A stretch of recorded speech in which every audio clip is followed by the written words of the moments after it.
Ground ball, other way, base hit. 1 run scores. Reynolds around third. They're going to wave him. Throw is cut off. Pittsburgh leads 3-0. That's hammered toward the gap in right center. That's going to get down. Reynolds around first. It gets by Nootbaar, and a run will score. Reynolds streaking to third. He's going to stop there. All right, so that's what it sounded like last night on FanDuel Sports Midwest alongside Alex and T-Bone on BK over in the YouTube chat, youtube.com/101ESPN-STL. Jake says, all right, let's get some exciting talk about how awful the Cardinals looked last night. No, not the entire team, just Andre Pallante. It was not good for him, and it has not been good in quite some time. Alex, in his last 9 starts, he's 1-8. He's gone fewer than 45 innings.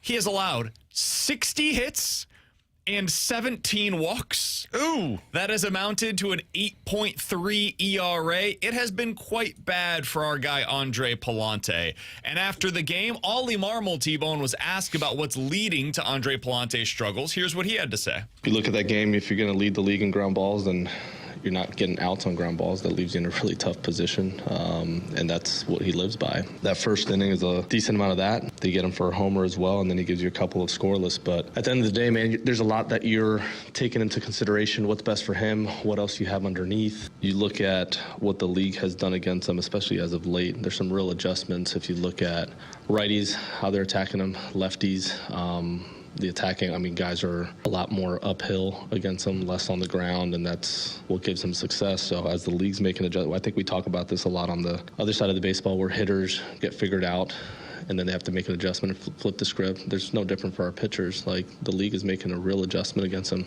and he's having a hard time combating it, but he lives off of contact. And when those don't lead to outs, especially on the ground like that first inning, he's left in a really tough position.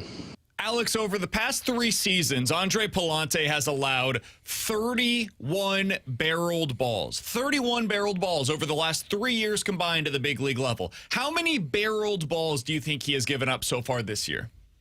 31 over the past 3 years combined. BK games, so I'm going to say... Like double it? Yeah, I was thinking like 70. 70 this year? Yeah. Be a lot. He's not been good. No, you saw the 9 ERA that he's had in his last 9 starts, right?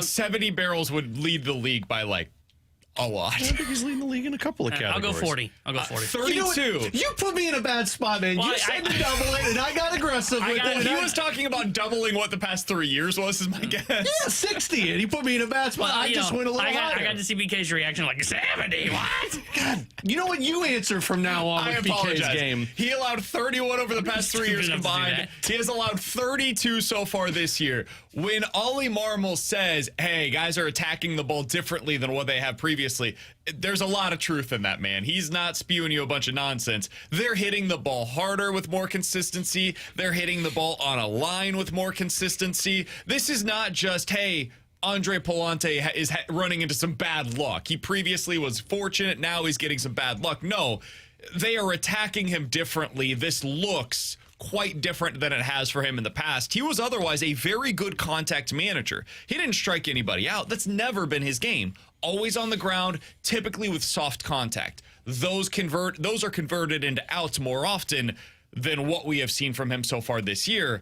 Alex, I really do believe we're getting to the place where Andre Pallante might be pitching himself out of the Cardinals' rotation plans for 2026. That's funny. I don't know if that means that he's pitching himself into a potential trade this offseason, because, man, I don't know how much value he holds at this point. But at a minimum, you've got to look at your other options. I would give him one more start. I'd see what it looks like the next time around, because mostly where the calendar is, he's going to get one more start before September 1st. And then, depending on what happens with Liberatore, McGreevy, Pallante, really Libby and Pallante, I would insert at least one of, possibly both of, Curtis Taylor and Quinn Matthews into the rotation starting on September 1st when these rosters expand, and at least one of, maybe both of, Libby and or Pallante can bump to the bullpen for the rest of the season. I'm with you there, and I think they should do that, but they won't do that. And I don't think he's pitching his way out of a job in 2026, because what are the Cardinals' probably ulterior motive in the offseason? Save money. And what is Andre Pallante? A cheap commodity that can pitch for you. So I don't know where he falls into it. Maybe he becomes the 6th guy in the rotation if they try and upgrade in certain areas. But Look, in your last 9 starts, if you got close to a 9 ERA, I don't know why you would keep going back out there other than you have 0 more options. And although the Cardinals, that is a true statement, at least you have guys who are pitching well in the minor leagues. Are they a part of your future? Well, in terms of Curtis Taylor, no, not at all. But you know what? Why not give it at least a couple of starts? Exactly. I don't expect the Quinn Matthews thing because he hasn't been setting the world on fire. And if the Cardinals aren't aggressively looking at bringing up a guy who has been tearing up Memphis and J.J. Wetherholt, and I understand the position is different in this conversation, I just don't think the Cardinals are in the spot to where they're looking at this saying, well, let's give him a shot. I think if they're going to do it, it's going to be one of these guys that don't have a future for the Cardinals that are pitching in Memphis just to give them a spot start. But I don't know if I'd put Andre Pallante back out there again. I mean, the poor guy yesterday had 5 earned runs in the first inning, and it's like, am I getting out of this one? Nope, you're going to keep going back out there. And he had to. And it's the right move. Your bullpen's taxed just as much as your pitching and the starting rotation is, but this is what Andre Pallante is, but I'm not in the camp of thinking he's pitching himself out of a spot in the rotation because I think the Cardinals are going to want cheap, cost-controlled players next year. And that's what makes it tough for me for 2026. 2025, look, you can figure it out for the final month. You can have Libby piggybacking with Leahy. You can have Pallante piggybacking with Taylor if you want coming out of the bullpen, or Pallante can piggyback with Taylor who gets the starts. 2026 is the one where, like, I would like to think that he's pitching himself out of job, not because I don't like Andre Pallante, but, like, look, he right now doesn't look like a big league starter, and it's kind of a disservice, even if you are in a rebuild, to throw him back out there going into 2026. Problem is like, I'm expecting Sonny Gray to get traded based on, like, Ken Rosenthal's, like, kind of report on a Fox broadcast a couple of weeks ago made it sound more like he's open to leaving. And if he is, boy, the Cardinals really would like to get $35 million off the books. So if I remove Sonny Gray, the only guys, if I just say, hey, Pallante's not in this rotation, is Libby, McGreevy, and then you got to figure out 3 spots. And I'm not sure Quinn Matthews is going to be ready to be here for opening day. Kyle Leahy, you could maybe stretch him out. Don't know if that'll work. Maybe stretch out Gordon Graceffo. They are just so thin on pitching that they may just have to plan on having him back and have him penciled in the rotation, just because they may not be able to make a bunch of moves to be able to go out and get enough starters to fill their rotation for next year. Yeah, I think you need to give yourself options. That's really the big thing. Like, Pallante can compete with Quinn Matthews and Matthew Liberatore and Michael McGreevy, and maybe they stretch out some of the guys that were in the pen this year. Gordon Graceffo, see what he looks like in spring training. Maybe you have Kyle Leahy stretch out in spring training as well, and then you bring in 1 or 2 veterans, and you have all of these guys battle it out in spring, find out where the chips fall. Some of them will be in the bullpen, some of them will be down in AAA. See what you have here. But, like, on Curtis Taylor, for example, he's like a 31-year-old guy that's been in independent league. Now he's pitching pretty well for you down in AAA. Much like the Nathan Church situation, I'm not sure what Church's value is to the Cardinals and whether or not he's going to be on the 40-man next year. But I guess now's the right time to find out, right? Like, okay, if you think that there's a chance, let's see what it looks like at the big league level. I don't know how much more you're going to learn about Curtis Taylor down at AAA. He's been pretty solid for them this season. Now that you have openings here, Libby appears to be, reaching that wall. Let's see what it looks like for him. Quinn Matthews, I've said this a number of times. Use this time period to see how does he adjust to the major leagues. There was a serious adjustment for him at the AAA level. They use the major league ball there. They do not use it at AA or below. It was a big adjustment. It changed the way that his pitches, the shapes of his pitches worked down at AAA. The ball will be the same. The batters very much will not at this level. So now that you've figured out the baseball at AAA, let's see how it works against major league hitters. So I'd like to see it. I think it's worthwhile. Andre Pallante, I would give him 1 more start, see what it looks like there. And then if it goes poorly again, and if it goes poorly again for Matthew Liberatore, that next turn through the rotation will be when you get to September 1st. The call-ups will be ready to go at that point in time. You pull out 1 guy from the bullpen, you put him down in AAA, you end up pulling out those 2 guys from your rotation, boom, you're ready to go. Yeah, I mean, I again, total agreement. I just don't know what 1 more start for Andre Pallante really needs. Like, there's nothing that I need to see from it. It's about the roster size. Yeah, and again, you're just getting to September 1st. I understand it, but I mean, this is just Andre Pallante. He's a pitch-to-contact guy. You're going to have a game where he pitches well because guys are hitting the ball right to defensive players and they're making plays, or he's going to be getting crushed like he did yesterday against Pittsburgh. This is just who he is. It's just the pitch-to-contact profile. It just doesn't work for me anymore. And I know You are not alone, my when friend. you're cost controlled and you're a fifth guy in the rotation, awesome. But I need 4 dudes who are studs, so that fifth one, I could just look at it as, that was expected. So I saw Kevin Wheeler tweet this out on the pitch to contact point, Alex.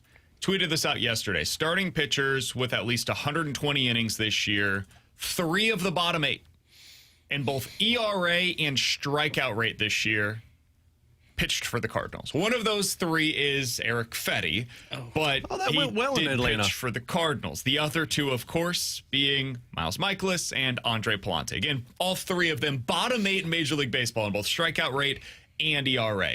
I looked this up because when he tweeted that out, I was like, yeah, this is not anything new for the Cardinals. So if you look over the past 3 years, so 23, 24, 25, those 3 seasons, Alex, and you look for starters that threw at least 100 innings and had a strikeout rate below 16%. They struck out fewer than 16% of the batters that they faced. The Rangers, Angels, and Tigers, they had 2 individual seasons. Could have been the same guy, but 2 times a pitcher threw at least 100 innings with a sub 16% strikeout rate for the Rangers, Angels, and Tigers. The following teams had 3 such seasons. The Nationals, the Pirates, the Rockies, the Royals, the Orioles, and the Diamondbacks. The Cardinals have had 7. Oh, God. Oh, God. It's like they fell behind on the times or something. 7. More than double like they didn't the develop next their minor league worst system. team when it comes to this low of a strikeout rate with a bunch of innings pitched for the team. Yeah, if there is one thing that is symbolic of what's gone wrong for the Cardinals over the past 3 seasons, It's that guy can hit the strike zone. it's that, dude. They are relying way too much on pitch to contact and guys that are stable. Hey, they're going to start 25 games for us, and they're going to pitch to contact. Oh, good. That is their MO, no pun intended. And thank God they appear to be changing that a bit based upon their draft profiles that they've been targeting over the last 2 years in the draft. Oh, boy, it is way overdue. Well, man. if that's their MO, then I hope a new mantra blooms this offseason up top. That was actually well done. Thanks, man. I thought about it when you said MO. I'm like, this is good. Come on, T-Bone. T-Bone, give I'll him the do it. credit. I'll do it myself. Hell yeah. Baby. You got to celebrate those dad jokes Alex if you is get them. back. Oh, that was cringeworthy. Dad joke coming in hot. He's Alex, that's T-Bone. I'm BK. 314-399-9646 is the Air Comfort Service text line to get involved in the show. YouTube.com/101 ESPN STL is where you go for the YouTube chat as well. We'll hear plenty from you guys throughout the day today. In 15 minutes, which Blues long-term player profiles best to be Robert Thomas's running mate? We'll get into that coming up at 11:30. Coming up next, though, Alex, I thought this was supposed to be an actual quarterback competition this time around. We'll talk about it here on BK and Ferrario.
T-Bone here to tell you about my friends DraftKings Sportsbook, America's top-rated sportsbook app, which is coming soon here to the Show Me State. Later this football season, you'll be able to bet same-game parlays, money lines, props, and more right here in Missouri. Whether you're backing Kansas City to dominate on Sundays or sweating your basketball picks, DraftKings Sportsbook brings everything you want to elevate your game day, including live in-game betting, lightning-fast payouts, and endless ways to get in on the action, all right from your phone. phone. And when DraftKings Sportsbook goes live in Missouri, you'll be betting from home with the top-rated sportsbook app trusted by millions. Safe, secure, and ready to deliver the action like never before. Download the DraftKings Sportsbook app and use my code 101WXOS now to gear up for launch in Missouri and be first in line for exclusive promos and can't-miss offers. That's code 101WXOS in partnership with DraftKings Sportsbook. Gambling problem? Call 1-800-GAMBLER. 21 plus. Physically present in Missouri. Eligibility restrictions apply. Terms at DraftKings.com/sportsbook.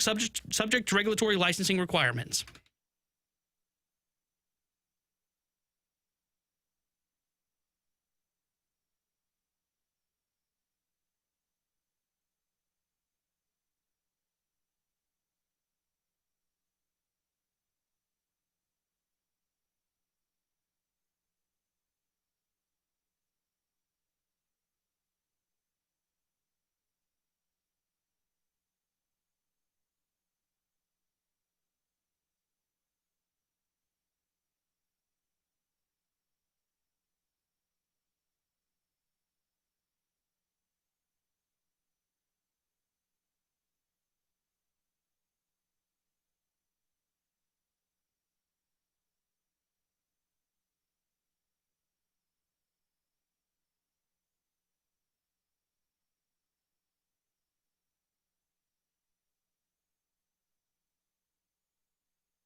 Alongside Alex and T-Bone on BK. So I thought this was going to be a real quarterback competition this time around. That's what you told me. You're the Mizzou guy, right? You wrote an article in the Alton Telegraph. This is what you told me. Hey, thanks for promoting that. No, There's one up right now. Alton Telegraph is where you go to find it on Mizzou, potentially getting their third consecutive 10-win season. If you want to find the link, you want to find it easier, it's on my Twitter account at BK Sports Talk. So Eli Drinkwitz He did that, T-Bone. Announced, what was this, a week ago now? Right around this time.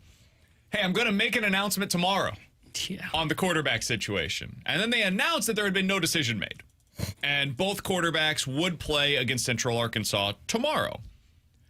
I didn't hate the plan at all, Alex. In fact, I agree with the plan. I think this is the smart way to go about it. If it's too close to call in camp, there's really no downside to this. Find out what those guys can do in an actual game-like situation.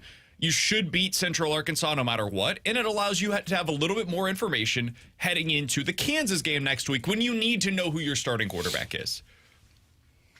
And then yesterday, there was a report that came out from ESPN that Missouri would be playing Bo Prabula in the first half and Sam Horn in the second half of the game, which is exactly the way that they handled this when it was Brady Cook versus Sam Horn. It's still a quarterback competition. Everybody gets a half. Here's Eli Drinkwitz yesterday on Tiger Talk explaining why they're going to do it this way. I just felt like that the best way for us to decide on who was going to be the starting quarterback moving forward was for both of them to play in the game. And there's no great way to do it, right? And so somebody's got to run out there first. I've done it before where, hey, you're going to alternate 2 series apiece. I don't like that. I don't think that gives the guy enough to develop a rhythm. So, everybody's going to get the opportunity to play. I don't know what the game will be like at halftime. It really has no bearing on the decision. Each quarterback's going to get to play a half, and how they play is up to them. Alex, Missouri's a 37-point favorite in this game. That's it? That was my reaction as well, to be fair. If this game is close when Sam Horn enters, It's more problematic than anything else. Yeah, well, don't you get your answer on your quarterback if this game's close in the first half? Possibly. Well, your answer might be, a.k.a. we don't have a great Your quarterback. answers Yeah, weren't or, bleeped. hey, Sam, please go play well. What We if got a Sam goes problem out here. and makes it a 37-point lead? This is clearly Bo Pribula's job. I mean, I don't care what Eli Drinkwitz says there. Yeah, you're not able to get enough into a rhythm if you only have 2 drives. Well, then that's on you. You're playing Central Arkansas. You should be much better than this team. Yeah. If you can't show what you have to offer in 2 drives, well, that's problematic. Part of the problem for Mizzou, especially on the road recently, has been their inability to start fast. Hey, here's a deal. Go start fast. Go show me what you can do in the first 2 drives. That's a big part of what we want to be able to accomplish this year. And then the other guy gets 2 drives, and then we'll play in the second half accordingly. If you wanted this to be a real competition, the game had to be close when Sam Horn enters it. This almost guarantees that will not be the case. And just like when Missouri went up against, I can't even remember who it was. I think it was South Dakota or something like that. Sam Horn came in. It was like 28-3. He threw 5 passes in the second half, and the quarterback competition was over before it ever actually began in earnest. So I'm fine with it. If Bo Pribula is your quarterback, that's cool, man. I've got no issues with that whatsoever. And honestly, like, if this was the way that they wanted to handle it, cool. I just think the whole, this is real competition, this is a real competition, this is a real competition. Actually, it's not. The way they've handled it is a bit strange to me, but that's it. It doesn't mean necessarily that it's going to be a disaster for them or anything. I just don't understand why he wanted to go about it this way. And this is now the second time that he's done it in a 3-year stretch. Yeah, I mean, to me, when I saw this was, okay, so Bo Pribula had the slight upper hand over Sam Horn going into this first game, and so they viewed it as, we think he's the guy, but let's make it a competition. To me, I wonder if this is just pumping up Sam Horn a little bit to try and get more out of him. But why? Like, what are you doing that for? Because maybe you feel like something's there and you make it seem like a competition, or maybe you want more with Pribula. I'm not sure. Here's the thing, though. You're right. Like, this isn't a competition anymore, because if I'm Sam Horn and I'm getting the second half, well, I'm getting chump time and I'm not getting any 100%. opportunity to showcase myself unless he just says, bleep these guys. I'm going to go out there and just start heaving downfield when we're up by 40. I think I kind of see where he's coming from. By no means am I a quarterback expert, but I can understand the rhythm maybe not there with only a couple of series. What I would have done is, why wouldn't you do a first quarter and a second quarter? That's basically 2 series. Though. I guess. Typically, Yeah. you get 2 series per quarter. So, yeah, that'd be fine, too. I'm fine with that. I mean, unless that makes a little bit more sense than sitting there acting as if first half and second half is going to give you answers. So, yeah, I think you're basically being told Bo Pribula is it, unless he sucks and Sam Horn is the one that goes out and performs well in the second half. I guess you're putting pressure on Pribula here. Like, really, you're saying, hey, Bo's our guy unless he screws it up, I guess. Seeing if he doesn't screw it up. That could have been the case either way. You're not let's be held honest. to the fact that Pribula is your starting quarterback in week 2 if he sucks in week 1 against Central Arkansas. He's not going to be bad against Central Arkansas. Like, let's just be honest. It's Most hard. likely. If he does, then you've got bigger issues. Yeah, I mean, like, I'm thinking of, like, quarterback battles that I've seen across other programs. Nobody typically looks bad against an FCS program. Yeah. It's, you get to just muscle all those kids that you're going up against on the other side. Like, I don't get why he handled it this way either. I mean, it's not a big deal. It's just kind of a weird song and dance. And I would get it, like, if you were playing Kansas week 1, right? Force Kansas to prepare for both quarterbacks. Sure. I don't think you got to worry about, like, tricking Central Arkansas in anything that you're doing here this week. So, yeah, when I saw that announcement, I was like, okay, so this was never truly a competition. And I kept saying that when we would have the conversation of, hey, they've got this competition. I'm like, okay, now let's just wait till they take the field. Because if he's going to do the whole first half, second half thing, you're right. Sam Horn's just going to hand the football off like he did against South Dakota a couple years ago. And again, that's fine. I'm not opposed to Bo Pribula being the clear-cut number 1 quarterback for Missouri. That was my anticipation all along. They got him in the transfer portal for a reason, right? Like, they targeted Bo Pribula. They wanted Bo Pribula. Sam Horn was already on the roster, so they did that for a reason. I just find the whole song and dance of suggesting that this is going to be a legitimate competition and then ending up in the place that we all kind of anticipated anyways. I think it was just unnecessary. But, hey, Bo Pribula appears to be the guy. God bless him. I hope he does a fantastic job for Mizzou this year, and I hope he ends up throwing, 40 touchdowns this year for the Tigers. That'd be great. Running for 20, throwing for 40, winning the Heisman. I was gonna say, that might win the Heisman right there. 12-0. Man, let's see what we got. Alex, I did want to bring up one other thing on Mizzou football, because twofold. One, an Arkansas guy is big mad about Mizzou playing Arkansas on an annual basis. And 2, we did get a report yesterday on who Missouri's third potential permanent rival could be. We all know it's likely to be Oklahoma and Arkansas. The third, according to a report from 24/7 Sports, is that it could be Texas A&M.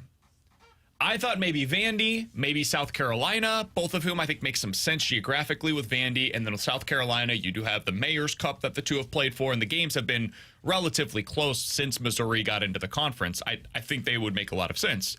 How would you feel about Texas A&M, former Big 12 opponent, being one of the permanent rivals for Mizzou long-term, Alex? I think I'd be okay with it. I feel like, I don't know. I feel like anytime a rivalry takes place, there's got to be some history there, and I just don't believe Mizzou and Texas A&M really have that much history. They've played a lot. There's not a whole lot of like actual bad blood between the two. Yeah, and that's the thing. But I guess if you label it as a permanent rival that you're going to see consistently on your schedule, then I think you can get a little bit more. I think the geographic is the one that would have built the rivalry up a little bit more. Like Vandy made the most sense, but maybe you weren't thinking that the competition level was going to be the same. I'm not sure. So I'm fine with it. I think you see what it blossoms into. If it turns into a real rivalry, I think the other ones make a lot more sense, though, than Texas A&M. Yeah, I like A&M's fine. I would rather see like South Carolina, Vandy, because it's Vandy on your rivalry list than Texas A&M, because I don't get the sense of bad blood like you're saying, and that doesn't really make much sense when I call you a quote-unquote rivalry. I guess you can be the third rivalry and not have bad blood. But to be fair, A&M, like looking back on like kind of their seasons past, they kind of scream like equal to Mizzou. And what I mean by that is like they're typically like an 8-win program is what they're always going to be. They have a couple years where they kind of really shoot up towards 10, 11. And that's kind of what you hope Drinkwitz has built there at Missouri. So like maybe it could artificially become something the more you play each other if you kind of do go towards this system. I hate it. I hate it. I don't see any history with these two teams. There's no real bad blood between the two programs. I think Texas A&M is easy to hate. They're just kind of a weird program. They always think they're better than they actually are. There are some similarities to Arkansas in that regard. But the other thing is I actually think A&M is going to get good soon. I think they are at the beginning of what could be a pretty extended stretch of quality performances under Mike Elko. I think he's a really good head coach. And now with the way that revenue sharing is operating, they have a boatload of money at Texas A&M, and I think you're going to start to see that matter more than it has at times in the past. That is not a team that I would want to see annually. I want no part of it. Oklahoma, I love. Arkansas, I love. I think those two teams are going to be bottom feeders in the SEC, even below Missouri in the future. Texas A&M, I would not love. I would much prefer either Vandy for the wins or South Carolina for the competitive nature of the games. I think Texas A&M is almost worst case scenario. It's not a fun trip for people to take because that's not a great place to go, man. That's one part. 2, there's no history here. 3, I don't think it's necessarily going to be a rivalry that Missouri does all that well in because Texas A&M is very good, and I anticipate continues to be very good in future seasons. I can't think of a much worse team for you to play on an annual basis. Very little upside, whole hell of a lot of downside. I would not be in favor of this. Sounds pretty similar to the way that John Neighbors of Locked On Arkansas feels about Missouri versus Arkansas. Let's get it out of the way. You're playing Missouri. It's going to happen. There's no way around it. Missouri is going to be one of your permanent opponents. I don't like it either. You don't like it, but we just got to start accepting it. It's the way it is. The SEC is not going to look at you and say, well, let's take Arkansas's teams into consideration of who they'd rather play. They're not going to do that. Missouri wants to play you, and you're just stuck. As I've always said, it's kind of like having when you were in school, having all the kids pair up, and then there's an odd number in the class, and you get stuck with the kid you don't want to be around that smells. I mean, that's just the way it is. Whoa. So you're getting Missouri. Let's just go ahead and get that out of the way. Mizzou does smell, so get it. God, that kid's the worst too, right? BK was that kid. I hate Arkansas so much. But it's not the hate of like, I respect you, but I also hate you. Like, that's how I feel about Illinois in basketball. I do not like the Illini in basketball, but I at least respect them. They've got some history there. Arkansas has this unearned arrogance, and I don't understand it, man. You act as though you are this like historically prominent SEC program, and yet you look at the bottom line. Dude, you're a bottom feeder. You're Vandy. That's what you are. Missouri has walked them up and down the field since the moment that Missouri got into the SEC. They've been the better program by every standard. Dude, the guy that is from your own backyard chose to come to Missouri, and Eli Drinkwitz. He grew up in Arkansas. He saw your program for what it is and prefers to be at Missouri long term. You've got Walmart money and you operate as though you're a Walmart destination. It's a really weird program, man. I don't get it, why they view themselves the way that they apparently do. But hey, if they're going to be a permanent rival for Mizzou, it's great because they get one win a year. I hope they start kicking the crap out of Mizzou. I don't know about you, Timo, but I don't really think this is a rivalry after hearing BK complain about it. It doesn't sound like one. I think it's like Illinois and like Northwestern. It's like there, and it's like pretend that it's even really a rivalry. I was being Arkansas gets sarcastic. mad about Missouri. Like there's a trophy, and I'm like, I don't care. Yeah, the trophy's wild. You can't just like create trophies and be like, hey, this is an award that goes to the team. Cool, we've won 8 of the last 11 times. It's not really a competition. Arkansas in basketball, real rivalry. Oh, yeah. Like, you want to talk about Mizzou versus Arkansas on the basketball court? All right, we can talk about that. That's real. They're good. They're interesting. That's a really fun back and forth. On the football field? Nah, man. It's like Mizzou versus Kansas on the football field. Never actually been a real rivalry outside of like 1, maybe 2 games. And those are games that get documentaries made about them. But other than that, dude, Kansas doesn't have a real football program. They might this year. Might this year. This one might be interesting. We are going to see Missouri lose to Kansas and Arkansas this year. BK's going to have some real ish to eat. That was pretty cocky for a guy who doesn't really know who your quarterback is. Yeah. Well, at least we know our football program. Those are not Arkansas, right? That's right. Coming up next, which Blues player long-term profiles to be best as the running mate for Robert Thomas? We'll talk about it here on BK and Ferrario.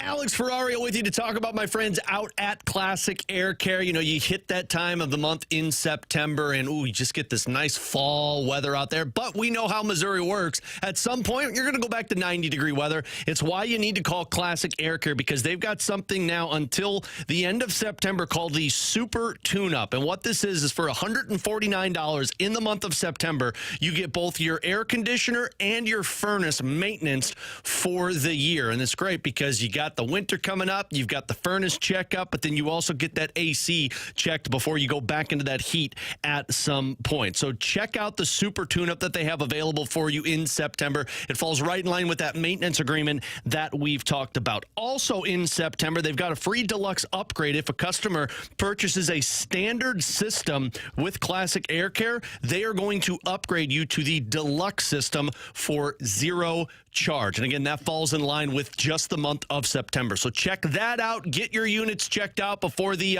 winter gets here or that heat comes back over at Classic Air Care. You can schedule online, classicaircare.com.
Tanner Hendrickson here with a Sports Center update driven by Johnny Londoff Chevrolet and Johnny Londoff Autoplex. Cardinals fell to the Pirates last night 8-3. Game 3 of their 4-game set against Pittsburgh is tonight. 6:45 will be first pitch. Sonny Gray will be on the mound for St. Louis. The Sports Center update is driven by Johnny Londoff Chevrolet and Johnny Londoff Autoplex. SeaMalondoff.com. Chevy, together we drive.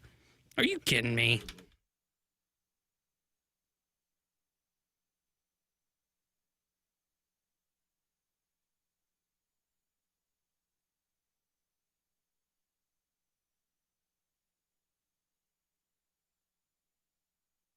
With Alex and T-Bone on BK, it's BK and Ferrario here on 101 ESPN. So, Alex, earlier today, The Athletic had their ranking of where St. Louis, the Blues, rank in terms of the pipeline. So, their NHL prospect system, where do they rank? And they're middle of the pack. They're 16th, according to Corey Pronman of The Athletic.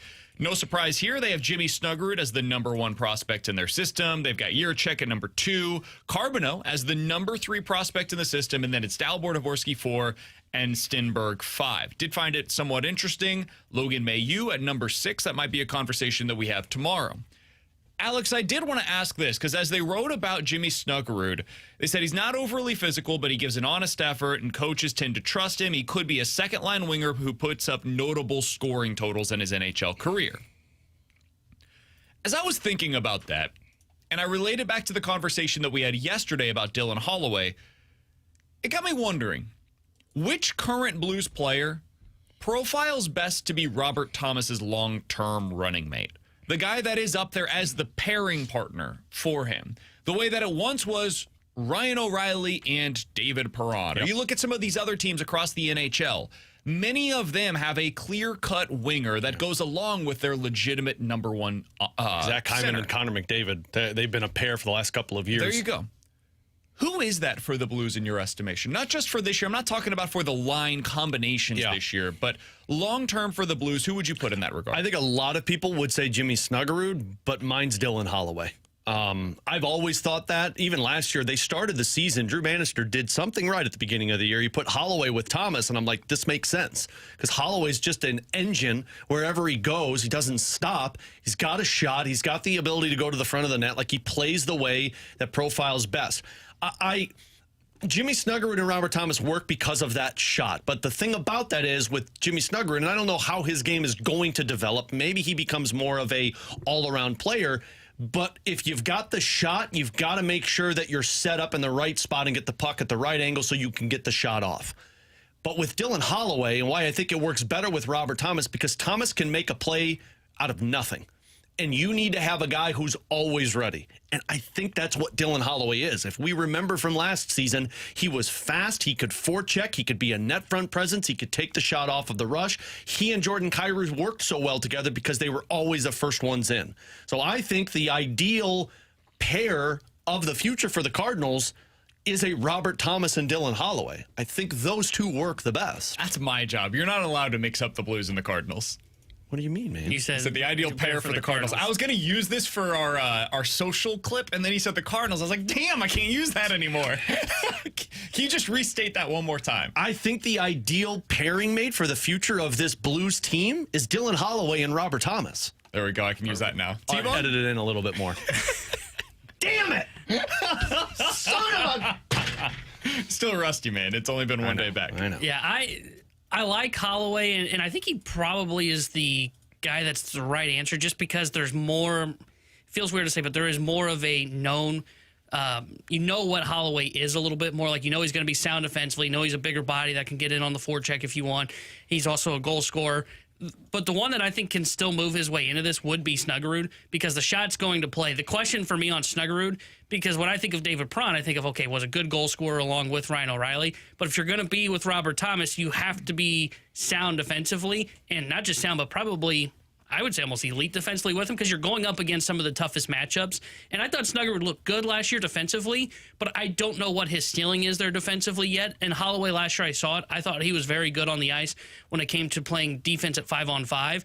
And that's why I would say right now my answer would be him with Robert Thomas in the long term. But if I see Snuggerud this year for a full season and I see, boy, he's got the shot. He's got the guy that you're talking about, a guy that could potentially be your next 35 goal scorer if he really hits on everything and is also sound defensively. I would actually take him over Dylan Holloway if he's able to prove that this year. I rock over on the YouTube chat, youtube.com/101 ESPN STL, and Mahomes Longbody over on the text line, 314-399-9646. Both said something along the same lines. Why would you break up Holloway with Kyrou? That seems to be a very good pair, and then you figure out who your center is between them. That is my one concern about the Holloway thing, because I agree with everything you said, Alex. I think Holloway with Thomas, for some of the reasons that you were talking about as well, T-Bone, makes a ton of sense. Holloway's very good defensively. I don't have questions about it the way that I do somewhat with Jimmy Snuggerud. I don't know how Snuggy's going to hold up over an 82-game season in those top-line minutes. He's added weight. I think that'll help. I think going into those dirty areas with that extra weight on, that should be a good thing as well. I know how Dylan Holloway looks in those situations, though, and I know he can hold up in them. So I think profile-wise, he makes all the sense in the world with Robert Thomas. I am hesitant, though, to break up the pair. That was one of the best lines in the NHL last year. I mean, prior to Dylan Holloway going down, Holloway, Shin, and Kyrou was producing like any other top line in the league for the most part. And they were doing that from the Blues' second line because they got advantageous matchups. I don't know that I want to break that up. So that's my concern there. I think Holloway makes the most sense with Thomas. I do have concerns about breaking up Holloway with Kyrou. So for that reason, for right now, I'm still sticking with Jimmy Snuggerud, but I view those two as potentially interchangeable. Those would be the two guys. Like, I could see Snuggerud bumping down to that second line. I could see Buchnevich bumping down to that second line. Maybe you end up in a scenario where it's Holloway, Thomas, Snuggy, Buch, Pius Suter, and Jordan Kyrou. That's not a bad place to be. And then your third line is Jake Neighbors with Shin and Bukestad, and you've got a really big identity line as that third line. That's just looking at it for 2025. But even beyond, I think those combinations make some sense. Here's why you break up that line. Because no longer are they going to get the second best defensive matchups in games moving forward. Like every team that played the Blues last year, towards the end, they started to get Holloway and Kyrou, and then the injury took place. But a lot of teams look at Robert Thomas and say, we've got to stop him. That's the number one target. That's what Tarasenko used to be for the longest time. Stop him. Thomas is that. And then towards the end of that run, Holloway and Kyrou became that. You break it up because everybody knows that Holloway and Kyrou is that. And I don't know how that plays. We'll find out at the beginning of the season because my guess is they're going to start together. But everybody's bringing up what Holloway and Kyrou were last year. And you're right. That was incredible. I'd love to just capture that in a bottle and keep it forever. But at some point, it might dry up. And when I see a Dylan Holloway, who I know there's more, how do I get more out of him? I play him with my elite top 10 centerman in the National Hockey League. And I think Pavel Buchnevich and Robert Thomas play very similar, which can be a good thing, but also a bad thing. You do want some difference makers out there with Robert Thomas. I think you might actually be able to get more out of Pavel Buchnevich if you try and tinker with that a little bit. Now, I don't know what it's going to look like at camp. We'll find out in about 3 weeks. But, man, like an ideal world for me, I'd love to see a Holloway, Thomas, and a Snuggerud and put Buch with Suter and Kyrou because I think there's creativity there. Last year when Holloway and Kyrou were on the ice together, they outscored the opposition 37-15. When those two guys were not on the ice, anybody else is on the ice other than those two players, the Blues were outscored 93-91 at 5-on-5. It was one of the best combinations in the NHL last season. It could dry up. You're right, Alex. Maybe it doesn't look the same this year as it did last year, and they caught lightning in the bottle. I want to find out first, though. To start out this season, I would still have those two together. And then, 2026, 2027, you start to figure out, is it better for us to have Dylan Holloway on that top line? Maybe even next year, if it doesn't go the way that we're all projecting currently. With Alex and T-Bone, I'm BK. Coming up in about 15 minutes, what is the lesson from Ryan Helsley's experience in New York thus far? Because boys and girls, it is not going well for him right now with the New York Mets. Coming up next is questions and answers here on BK and Ferrario.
From the 314, guys, how real is the possibility that the Cardinals lose 95 or more games next year?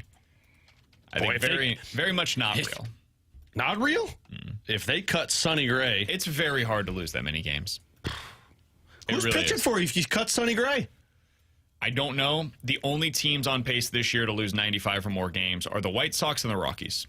Dude, I understand what you're saying, but you're pitching without Sonny Gray or a bunch of dudes that can't make it through an entire season. I know. Last year, the only teams that did it were the Angels, the Marlins, the Rockies, and the White Sox.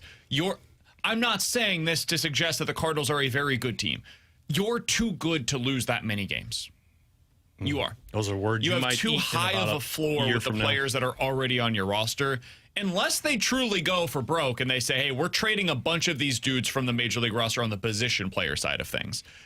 I don't think they're doing that. I don't think this ownership has an appetite, and I'm glad about this. I don't think they should have an appetite to be that kind of bad. You have to really not only deplete your roster, but you got to take it down to the studs to be that bad. So here's where I would argue for this, I guess. Yeah, let's argue for 95 losses. Not that they would do it on purpose to tear it down to the studs, like you're saying, because I think they could have a 85 to 90 loss team next year, just kind of how I'm envisioning this.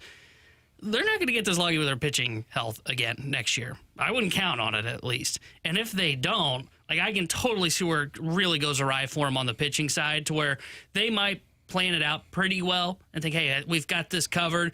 And then they just start dealing with injuries, and then they have nothing in their minor league system that's ready to come up to the big leagues and help them save themselves from becoming that. I think it's in the range of outcomes for next year to get to like 95 losses. All right, 314-399-9646 is the Air Comfort Service text line from the 314. Guys, I think the resurgence of blue bloods, Notre Dame and Texas as perennial powers in the last few years has been a great thing for the sport. Which other big-time program would you bet to come back to the top tier of relevance soon? USC, Nebraska, Miami, Oklahoma, etc. Which blue blood will be back next? It's a really great question. I actually do agree with the premise, though. I think that it's better for college football when you have these perennial top-tier contenders back at the top of the standings once again. If I were to guess...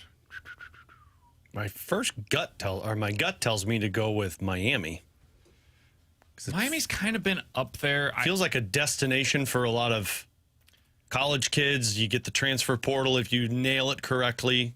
I wouldn't want to live in Miami. Nebraska would be my answer. Really?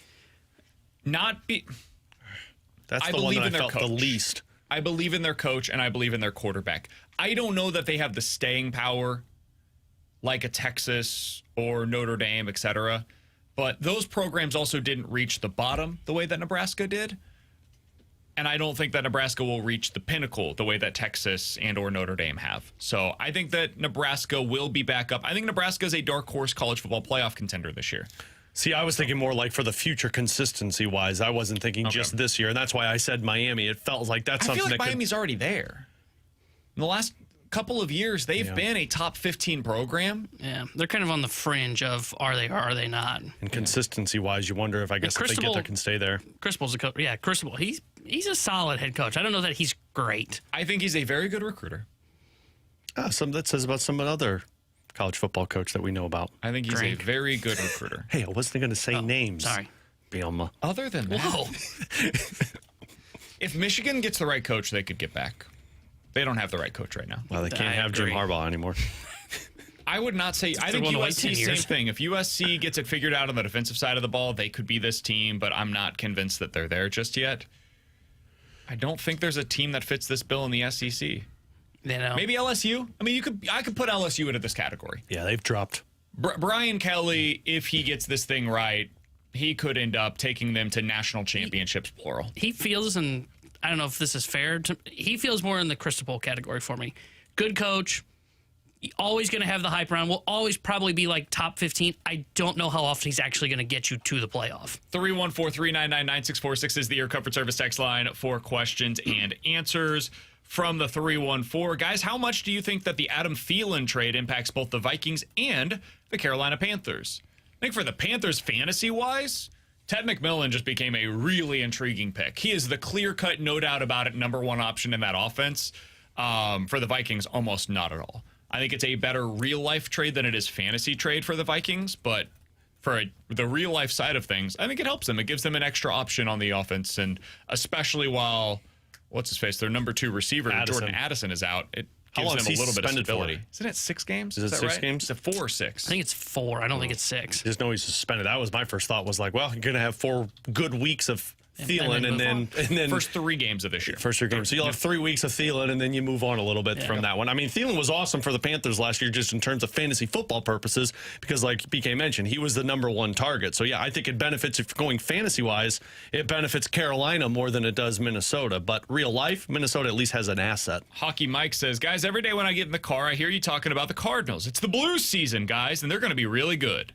Yeah, we're a little early on. It's Blues season. I was going to say, look, man, I got like 2 more weeks before it's Blues season, so yeah. I'm excited for it. But when they start training camp, the week of training camp, can I enjoy the summer with the fall weather? That's what I'm asking, just for a little bit longer. Like, you tired of watching the Redbirds? Yes, I am actually. I need something. So thank God football's back tomorrow. I need something. From Alex, guys, Rashee Rice suspended for 6 games. What does it mean? Talk about this more extended thoughts coming up in the 1 o'clock hour, but just real quick thoughts. I'm glad they got this done before the season. I'm glad the conspiracy theories are now over. We can go ahead and like shoot those back up to the moon, right? We don't have to worry about those any longer. No. I think that the NFL tried to get him to be suspended for 10 games. That's been the reporting. And Rashee Rice was like, there's no precedent for that. What are you talking about, 10 games? That's crazy. And whatever you feel about what Rashee Rice did, which was obviously wrong and stupid and reckless, there was no precedent. He was right in his argument that it should have been fewer than 10 games. 6 games makes a ton of sense. I think it fits what he did based upon what we have seen previously from players that have been suspended. It's also a pretty significant suspension for the Chiefs, and given what their schedule is. They've got the Chargers in Brazil. Then they have their rematch against the Philadelphia Eagles. They've got the Baltimore Ravens in this stretch, and they play against the Detroit Lions on a Sunday night football game. So they've got a bunch of prime time matchups here, 3 or 4 legitimately losable games in the first 6 weeks. It's a big deal that he's going to be suspended early on. I still think they're probably going to win the division. They're probably going to have the 1 seed. They're probably going to go to the Super Bowl. But, yeah, it's a significant loss for them to overcome. It kind of lost its luster. I'm significant loss when I heard they're winning the division, winning the AFC, and the 3 things you listed. Do you guys disagree with anything I just said? I'd like to, but I they're can't. They're not making the Super Bowl. Yeah, they're going 2-4 without what's his name, Rice. If anything, I saw that and I said, cool, they're going to have a well-rested Rashee Rice for the final 11 games of the regular season. If they go 4-2 or better in that stretch, they're probably fine. If they go 500, they'll be fine. Yeah. Probably. I think even 2-4, they would be fine. Yeah, like 2-4 gets a little like they would make the playoffs still, but then it gets a little dicey for like the 1 seed, for example. It's really hard to get the 1 seed if you have 4 or more losses, and that is a big deal now. Getting that bye is a huge deal in the NFL when you've, especially the AFC, when it's the Chiefs, the Ravens, and the Bills every year, and typically one team avoids the other 2. That is the 1 seed in the divisional round, and then they only have to play the other team in the AFC Championship game. That's the goal. The goal every year for those 3 teams is to only have to play one of the others instead of having to play both to get to the Super Bowl. So that's why it matters so much. All right, coming up in about 15 minutes or so, we'll get into a game of more likely to happen. You guys give us 2 scenarios. We'll tell you which one is more likely. But next, what is the lesson from Ryan Helsley's experience in New York thus far? Because, ladies and gentlemen, it has gone incredibly poorly. We'll talk about it next here on 101 ESPN.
Man, it's not going well for Ryan Helsley. Why, man? What happened? He got traded to the Mets playoff team. So you guys know I like to use wins above replacement. What's it good for, T-Bone? Absolutely nothing. Amen to that. Ryan Helsley was worth a little more than one win for the St. Louis Cardinals. That's pretty good. A reliever being worth a win is a really impressive job by them.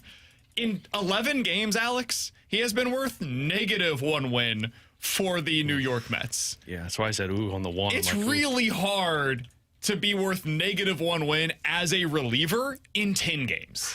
And yet that's what he's done because he has gone 8 2/3 innings. He has given up 13 hits and 14 runs, 7 walks, 11 strikeouts in his stretch so far with the New York Mets. One of my best friends is a Mets fan, Alex.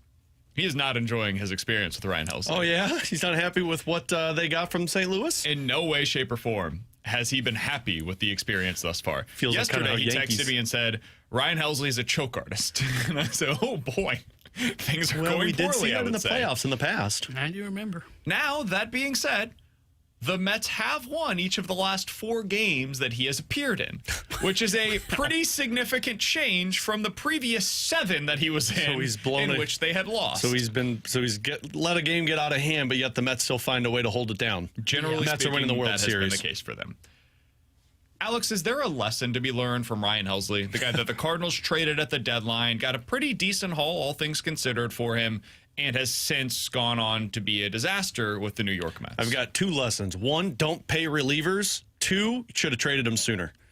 If you got that hot of a commodity, maybe you should have traded it a little bit sooner. And I know we've had this discussion before, but the other big one is you don't need to look at relievers, closers, and say, oh, we need to give this guy a long-term contract extension. Because from what we've seen for certain guys in the bullpen, the Cardinals can find other bullpen options that can be successful for them. Like the conversation of, do you give a contract extension to Ryan Helsley? This is why you don't, because it can blow up fast and you can never recover from it. Yeah, for relievers, this is the latest reminder that the industry of going and searching for bullpen arms is just a very fragile industry because anybody can lose it at any time. And it also is a reminder of, hey, when there are warning signs with relievers, it can go like that. Because you look back to Ryan Helsley here in St. Louis, when we would talk about it, man, that fastball's getting hit. He's throwing 100, but the hitters are seeing it fairly well out of his hand, and they were hitting his fastball very well. And that has translated over to New York to where he was really relying on one pitch here in St. Louis, and that was the slider. And I would just assume that his slider is either being laid off since he's moved to the Mets, or they are starting to hit his slider when he's in a Mets uniform. That is one of the biggest lessons when you're looking at bullpen arms here. They are a fragile industry, though it is the right move to load up on them. Like the Mets, I'm not criticizing their move. This is the right move. When you're a playoff team, you need to go out. Bullpen arms are the most important thing when it gets to October. But this is the reminder of, hey, man, these things come and go with relievers all the time. And it's why I kept saying when the Cardinals were going into the runway part again after the trade deadline with their bullpen arms of, hey, we're going with Swanson, we're going with O'Brien. Okay, that's great. It doesn't excite me because I know these guys can lose it just like that, like Ryan Helsley has with the Mets. I think it's also a reminder that, hey, warning signs sometimes are real. Ryan Helsley did not look the same this year for the Cardinals. And so, like, I applauded the Mets for what they did. I thought it was smart to go out and acquire Ryan Helsley. They went out and got a couple of bullpen arms that were both closers for their previous teams, and you add them with Diaz, it's like, all right, this is going to work great. The other thing, Ryan Helsley has to be on a very specific schedule. And so when he was traded to a team where it did not appear as though he was likely to be their closer, that does change his usage a bit as well. I do wonder if some of that is leading to this. I don't believe in the whole, like, hey, a guy can either be a closer or he's going to come into a non-save situation and he's going to struggle. I think some of that is overstated most of the time. But with Ryan Helsley and the way that he has been utilized here in St. Louis, it was very clear. He's not going multiple innings. He's not going to enter a game unless it is the 9th inning or later, a specific save situation for the St. Louis Cardinals. And a lot of that was because of his health. So I do wonder if that's playing into some of the issues that he's having. Not all of them. A lot of it's just his fastball is not playing up. But some of the issues, I wonder if that's part of this as well. Would you guys sign Ryan Helsley this offseason if he were to be willing to come back on like a 1-year, $5 million deal because of how much his value has diminished from what it's been this year? No. Okay. I was just curious. I wouldn't, because I think right now you just plan on running it back, even though like it could disappear for Swanson tomorrow. You've already got enough pieces here. You don't need to go out and spend $5 million on him. Yeah, whether it's Swanson or O'Brien, or if they don't make Leahy a starting pitcher, I think you've got 3 guys that I'd be comfortable with. I would do it because I would use him as a trade chip once again next year if he's good. If he's good, which I think teams are even more hesitant. My concern is the warning signs that are here now. No doubt, but you're not going to be good next year, most likely, right? We all agree? Agreed. So like 95 loss bad? I don't agree with that, but whatever. If you're probably not going to be good next year, you could do. This was the formula that the Royals used a couple of years ago with Aroldis Chapman. They signed Aroldis Chapman, relatively speaking, cheap deal. He comes in, pitches well for them for 3 months. They get a king's ransom in that trade from Aroldis Chapman to the Texas Rangers, and in return, they got Cole Reagans. So whether it is Ryan Helsley or somebody else that has struggled a bit this year but has big-time stuff coming out of the pen and has a history of success in that role as a closer, I do think it would make some sense for the Cardinals to buy low on a reliever this offseason, because then you could insert them into your closer role. If they do well, A, they help you win, which, whatever, cool, that's a byproduct of it. But B, you could potentially get another decent return next year at the deadline for a few $1 million as your investment. You're effectively paying a few $1 million for potentially a borderline top 100 prospect. I think that's worthwhile. So I'm using Ryan Helsley as the stand-in here, but it's really the idea of what you can do by going out and acquiring some kind of a former closer this year in the offseason. I mean, I love the idea. I think it's a smart way to operate. It's kind of what Doug Armstrong did when he brought in Kapanen and Verana and said, hey, if these guys are good and we don't think we're going to keep them, then we could trade them. Now, they weren't good. I guess I was too quick to say no because of the old Cardinals regime, to where they do that, they'd be 500, and they'd be like, we're going to keep them to try and compete. Exactly. But if Chaim Bloom's taking over and he's got a different mindset and you will take that path, I'm not opposed to it, to take a chance on somebody that you can actually flip and get good assets for. I like the idea process. I think because they've got arms in their bullpen, they're not going to do it. I think where they will do this kind of formula of bringing in somebody on a one-year deal is the rotation. Yeah, but those guys just, it's very rare that, let me say this a different way. You don't see as many starters that are 3 to 5 starters, like back into the rotation guys, get a significant return at the deadline the way that you do with relievers. Relievers can start out the season as complete nobodies, and then they get to the trade deadline and they're the number one option available on the deadline. And that to me is where the value is, because it's a low cost. Like if you go out and get Ryan Helsley this offseason, because of how horribly he's pitched this year, my guess is it's not going to be a $15 million cost acquisition. It's probably going to be closer to like the $5 to $10 million range, most likely. Think about the starters that you can get for that. It's not nobody. It's nobody that you're interested in. It's Andrew Heaney. That's the equivalent of the starter. Andrew Heaney was just released, and Andrew Heaney will hold almost no value via trade. So you're getting much more bang for your buck, in my opinion, when you do this with relievers as opposed to doing it with some kind of a starter. And like hell, maybe it's Aroldis Chapman. Like maybe you just go out there and you get him on a 1 year. He signed a $10 million deal this season. Maybe you sign him for 1 year, $9 million this offseason. I think he'll probably end up just sticking with Boston, but that's the kind of thing that I would be willing to do. I agree with your premise, and I'm not pushing back on that as the idea. I think of where they are as an organization, and they're going to be cutting payroll. I think what you're looking at when you're the Cardinals is, okay, do we have enough pieces in the bullpen? We have X amount of dollars to spend. Where do we need to spend it? And I think their answer will be the rotation. Maybe. Because it will be more of a we have to salvage this than it is a let's play for upside. And honestly, they could do some upside signings. Like I brought this up the other day when we were talking, I think it was during questions and answers. Like they might try and do a guy that was coming off injury, like a Jordan Montgomery, for example. Like they could still take some upside swings. Like Quintana was another one of those guys where teams would value Quintana when you get to the deadline if you were out of it on a 1 year, $5 million deal to come in as their number 3 or 4 starter. There's still some upside moves there. I think that's where their focus is going to be, because you're right. With the bullpen, there is more of those guys become available. Like Maton, look at how his value shot up in baseball this year with the Cardinals. But I think because of where they're at, I think they're going to put it more towards the rotation because, I mean, they just have to get arms that will cover innings for them coming into next year. He's T-Bone. That's Alex. I'm BK. If you guys had to make a pick right now to win the World Series, because previously the Mets were considered to be one of these teams, especially after their deadline. Well, they're still winning, even if Helsley's been a liability. Yeah, not as much as you'd want, but they are doing some winning. The Phillies are now going to be without Zach Wheeler the remainder of the season.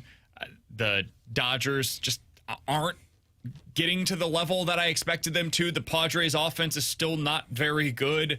It's a weird year, and the teams that we thought were going to be competing at a super high level are not quite reaching the ceiling that we expected. As of today, who would you guys pick to win the World Series this year? It's as wide open as I can remember. Yeah, open field, which is kind of why I think I'm going to go with what we talked about a month ago, where you didn't agree with us. I think it might be Milwaukee. Damn. I mean, the ways that they find ways to win. Toronto is another one that I'd say keep an eye on, because I know that they're getting Shane Bieber. I don't know what that Shane Bieber is going to look like, but he's been great thus far. I think he has one start, but he was very good. I thought he was still in the minors with that one. So, if I'm looking at the National League, because of the Phillies injury and because of where the Dodgers have just been, unless Mookie Betts gets back, I don't trust that team. I think the team I trust the most is Milwaukee. Yes, 6 innings, 1 earned run, 9 strikeouts, no walks in the first start by Shane Bieber. Really good. I love Shane Bieber. I hate saying this because it feels kind of chalk, but I don't know if there is a chalk team, so maybe it makes me feel a little better. I think it might be the Dodgers again. And like they're having like everybody's like talking about, oh, they're kind of struggling. Then you look and you go, they're a game up on the Padres. They're 76 and 57 and are arguably the healthiest they've been this season with their pitching. Blake Snell's starting back to play well. And Mookie Clayton is Kershaw starting to hit. pitched awesome Kershaw's in August. been good. Glasnow is healthy. Snell is back. Like they're the team that feels like the sleeping giant, to where all their arms have been just kind of resting. They've been recovering. If they stay healthy going into October, I think they are still the team that's going to be the one to beat. By the way, Yamamoto has a 2.9 ERA. Yeah, he's been disgusting. Nobody's talking about him because he's just kind of been doing his thing, just been good. But 2.9 ERA for the guy that everybody last offseason was talking, oh, the Dodgers got Yamamoto, just give him the World Series. And now he's exactly the pitcher that he was expected to be after having a terrible year last year. Wait till next year when Roki Sasaki takes that step the way that Yamamoto Lars did. Nootbaar was supposed to help the Cardinals get that guy. Remember that? And it didn't work. Freaking Lars. He had 2 shots, Shohei and Yamamoto. I don't have a good pick. Like, I think all of these teams are incredibly flawed. It's the most flawed field that I can remember. I guess I'll go Seattle. Just for the hell, like, they've got really good starting pitching. Their offense is solid enough. And the additions that they made at the deadline, I did like. I'll go with Seattle. I don't have a pick that I love, and this will just be the year of the big dumper. And we look back on it, and we're like, Cal Raleigh. I said this in the office. If it's the Boston Red Sox, we can all get excited about the future of the Cardinals. Hell yeah, dude. Because Chaim Bloom made that World Series possible. He's Alex. That's T-Bone on BK. More likely to happen next year on 101 ESPN. He didn't sign the Stars.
314-399-9646 is the Air Comfort Service text line for more likely to happen. You guys give us 2 scenarios. We will tell you which one is more likely here on BK and Ferrario. All right, Alex, let's start out with this one.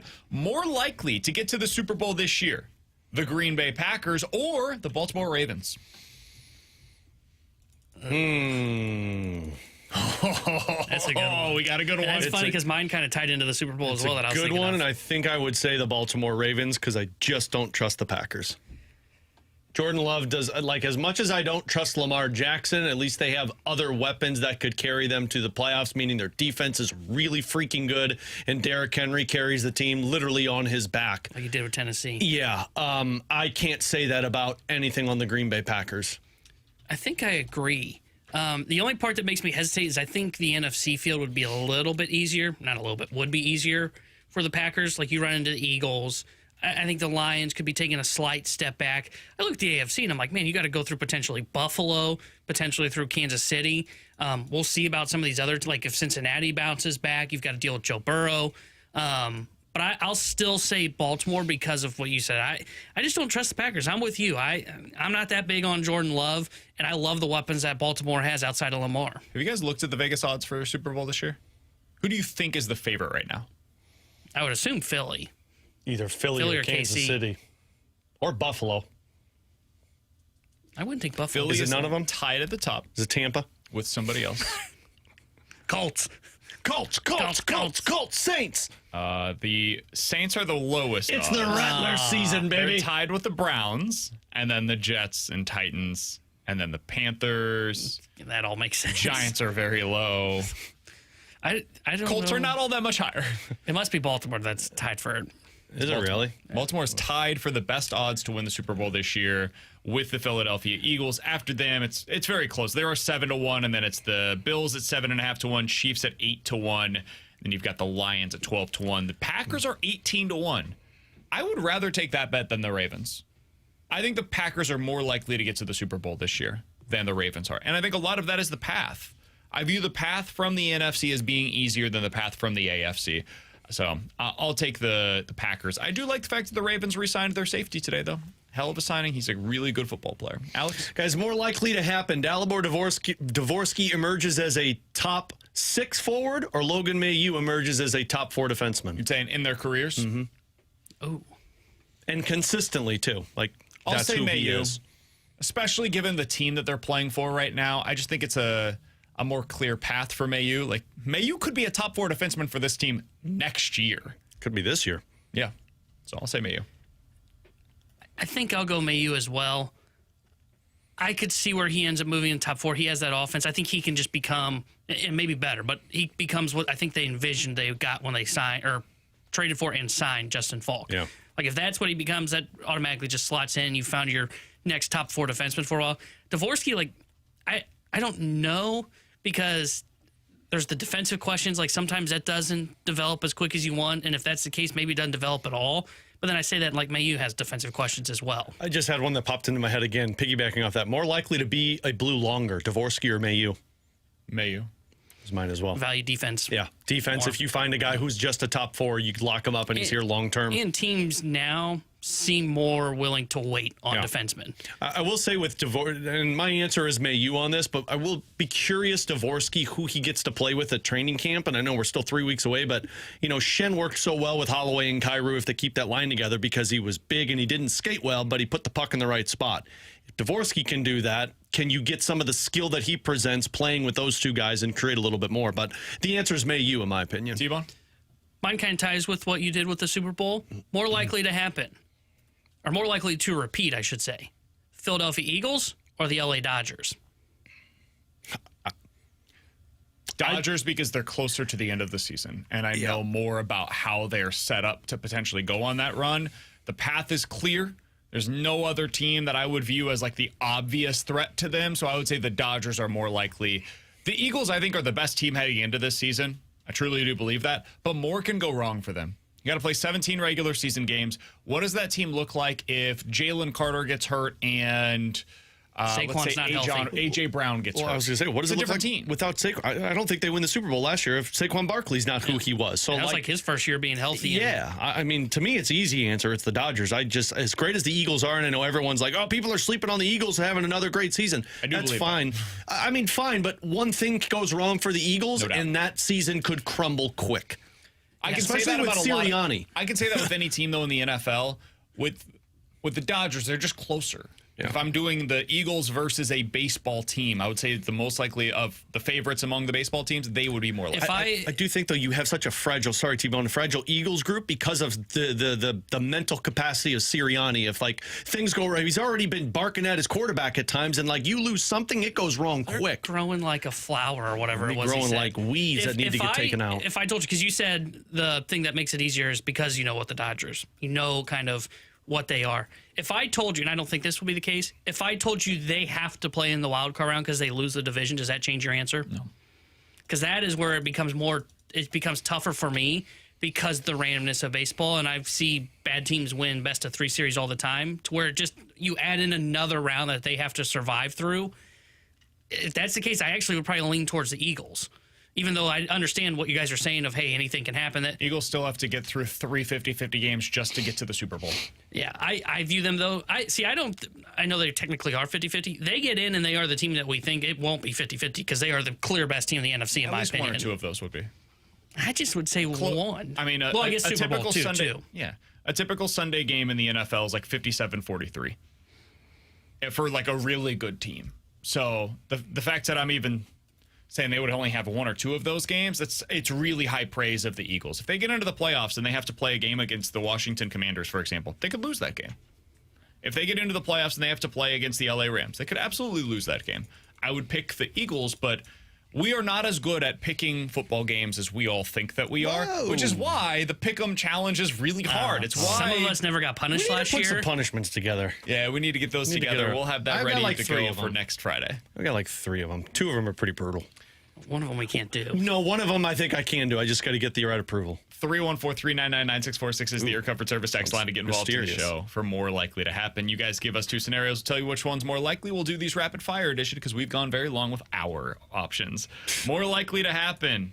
Next parade down Market Street. Wait. Blues. Battlehawks. Oh, more likely to happen before the next parade down Market Street. Now I understand. T-Bone gets a date or BK buys a Tesla? T-Bone gets a date. I would agree. I don't really value... I think Teslas are ugly. Every time I drive past one, I'm like, Mike, then you look inside and you see the huge-ass computer in the middle console. See, I kind of like that. Oh, God, I hate that. Talk about distracting. I drive an 09 Honda Accord, man. Like, I got a minivan. I'm not going anywhere. I'm okay with not having the newest and the latest. I would love to have it, and if any car companies are listening right now, car dealership, I'd be more than happy to endorse your product. Don't worry, man. Tesla's not calling. Is your next upgrade the window that goes down automatically? Are you still on the... He's on the crank. The crank? He's on the stick shift. He's on the stick shift. I remember my first car was a stick shift. And it had the crank. Never drove a stick shift, but did have a car that had the crank shook. window? No, it shook once you went above 55. Yeah, I had the crank window and the stick shift, but I had the subwoofers in the back. That's all that matters. Oh, God. You put a spoiler on it, too, didn't you? I did not. One of those top winged ones looked like the Fast and the Furious. All right, 314-399-9646 is the Air Comfort Service text line. Last one here. More likely to happen. Snuggie gets 35 goals or Kairu hits 45 goals. Oh. Jeez. 45 is really, really high. I'd go Snuggerud at 35 just because it's more likely to happen for anybody in the NHL. 45 is Yeah. I mean, what? There were probably 2 or 3 guys that got that number last year? He's getting second line minutes. He's getting second line minutes, who's too. The other one? Draisaitl and Nylander were the only players that hit 45 goals last year. He's getting second line minutes, too, so I'll go with the guy who's getting more ice time. So, yeah, it'd be Snuggerud in 35. Yeah, I would go Snuggerud as well, 35. Coming up next, heard this yesterday on the Fast Lane. Which team has influenced football the most over the course of the last decade? We'll get into that next here on 101 ESPN.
Tanner Hendrickson here with a Sports Center update driven by Johnny Londoff Chevrolet and Johnny Londoff Autoplex. Cardinals fell to the Pirates yesterday 8-3. Game 3 of their 4-game set against Pittsburgh is tonight. 6:45 will be first pitch. Sonny Gray will be on the mound for St. Louis. The Sports Center update is driven by Johnny Londoff Chevrolet and Johnny Londoff Autoplex. See Londoff.com. Chevy, together we drive.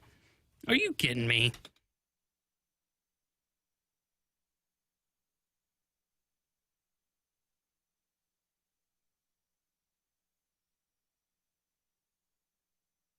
Alongside Alex and T-Bone on BK, our YouTube chat just sent us down memory lane for a little bit. BK's neck hurts, which tells you how old we are because we were just headbanging in the middle of a commercial break. A whole bunch of stuff I'd never heard before. I know. We're playing bangers and T-Bone's over here like, It's like, what's a milli? a milli.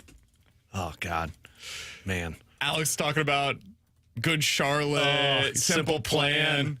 Blink 182. Taking Back I played some Sunday. Taking Back Sunday for T-Bone. He was very concerned about my health and well-being. Sum 41. Oh, man, I hit like different stages throughout my life. It was the rap for a while, and then it was pop, and then it was just the punk rock emo, and it just all gradually turned into what a mess my iPhone is in terms of my music that I listen to, because I got a lot of Disney Young songs on here. Jeezy? Were you a Young Jeezy guy? Jeezy fan, yeah. T-Bone, are you familiar with Young Jeezy's work? Young No, Unk. never even heard of that person. No? Okay. Soldier Boy. Big Soldier Boy guy. Were you? Yeah. That Oh, my one God. didn't hit for me. Didn't Oh, yeah. land. Did the dance. That's my go-to dance, like how you were with, this is my thought. My go-to is Soldier Boy. Interesting. Yep, the jacket comes off and the pants start to get real sweaty because I'm doing a lot of the moves. The pants are tight. Just doesn't Wait, work the out pants come off or the jacket? well. No, the comes pants off? stay on. They just get real sweaty. Interesting. The jacket comes off. Interesting. Yeah. Okay.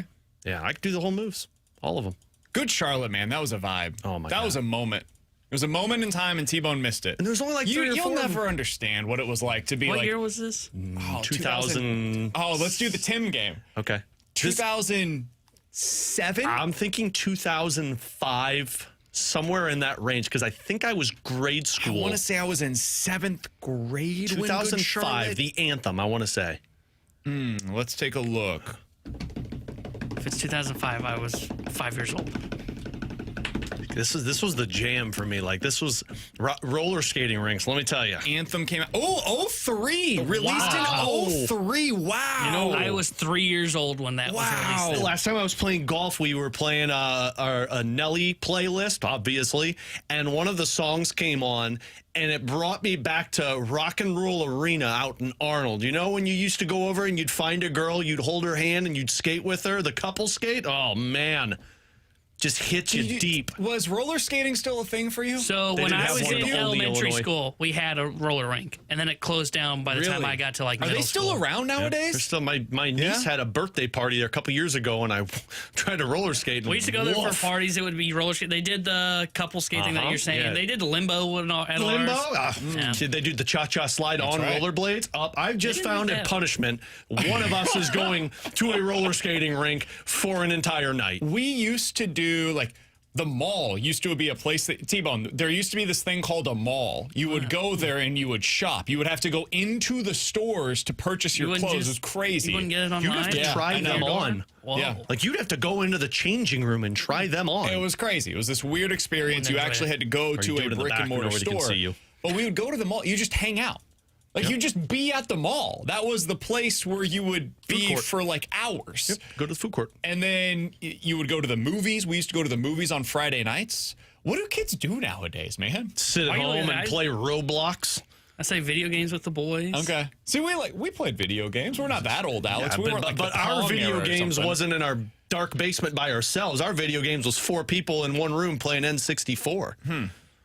That's Somebody what said ours was. T-Bone being 3 when the anthem came out is just insane. That was on my pregame junior high Yes. playlist before basketball games on the bus. Hell yes, it was. Dude, the other thing that makes me feel real old East is side, like, west side. That's what it was called. With the couples, the girls would stand on one side, the guys would stand on one side, and the guy would skate over, or the girl would skate over to grab one, and then they'd skate around the rink. And oh god, it was always so intimidating. Marshy just texted me, don't forget about red jumpsuit apparatus. Absolutely. on the text line, speed skating has to be a part of this challenge if we go to the roller I skating. think what we need to do is you need to go to the roller skating rink. One of us going to break a leg. Yes, and do all of the challenges. Simultaneously, both of you, yes. Yeah.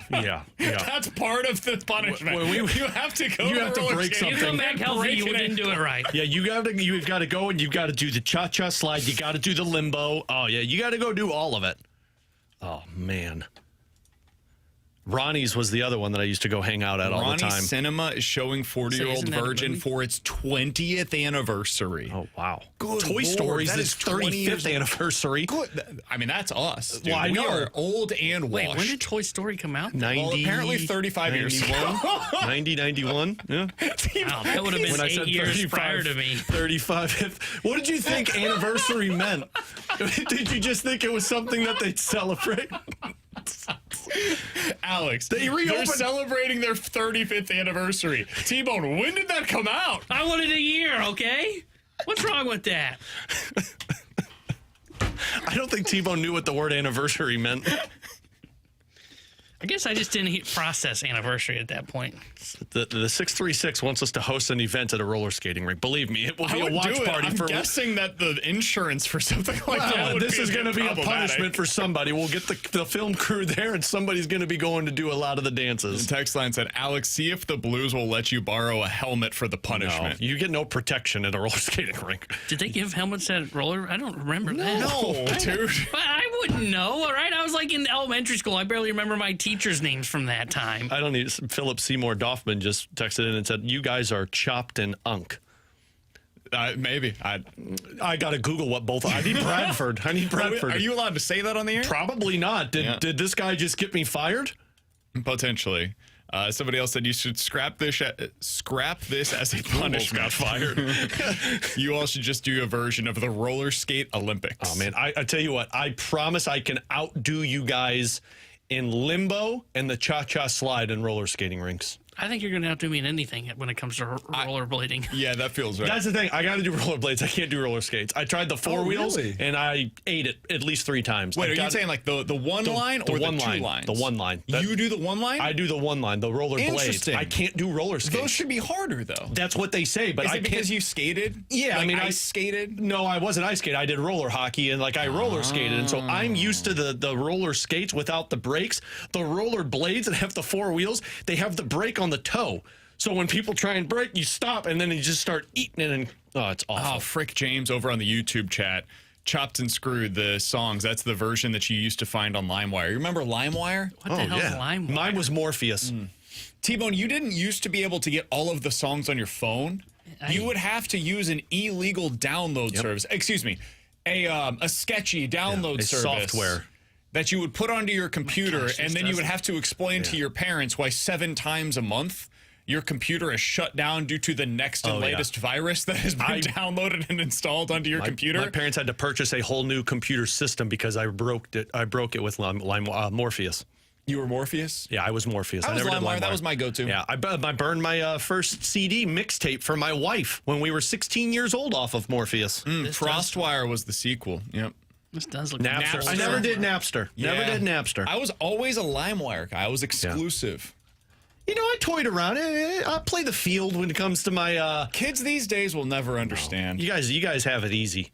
You know, all you gotta do is just search it on Apple Music or Spotify, and you pull up the song you want. It's annoying when my family's on there because then I can't listen to it. You want to talk about a problem? I'm trying to talk to a honey on AOL Instant Message, and my sister's on the telephone, so I can't log on, and I lose out on dates. He'll never understand what it was like to make a mixtape for your girlfriend. No. Or you would put together a list of songs. It would be your version of a CD. You would make an album for her. It would be different artists collectively. You would court her with that CD. Yeah, you'd have like 6 to 12 songs. You'd say, this reminds me of you. And then she would listen to the CD, by the way. Yep. CD. You'd have a CD player that you would put it in, and then you would listen to those songs and remember the guy. How about the difficulty of driving with a case of CDs in your back seat when you want to change the songs that you're listening to? You have to reach back in the middle of traffic, find it, and then pop her in. You'd have that, it was like a binder. Yeah, it was a big... open it up. with 2 sides. And you'd save all the CDs, and then And then MFer all of would them would get scratch it. scratches. Yeah, some guy would put it in incorrectly and get scratches on it, and now I can't listen to Slim Shady anymore. We used to have the cassette tape that you'd put in that would hook up to the CD player because we had a very old car. So you put the cassette tape in.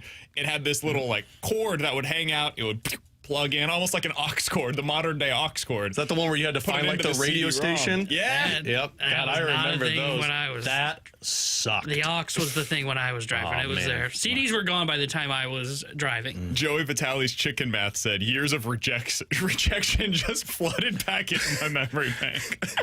Hey, look, you always put yourself out there with a mixtape. And if you get it right back, well, then look, you've just found that special someone. 314. I made a girl a mixtape on cassettes by recording the songs off of the radio. Well, you, sir, or madam, or sir, or madam, we don't know. You are very old. 314. You guys are bringing back childhood memories by talking about LimeWire skate parties, AOL Instant Messenger, and 2000s punk music. I'm 40. This is awesome. It's a 618. Never related out with Alex more than when he said talking to the honeys on AOL Instant Messenger.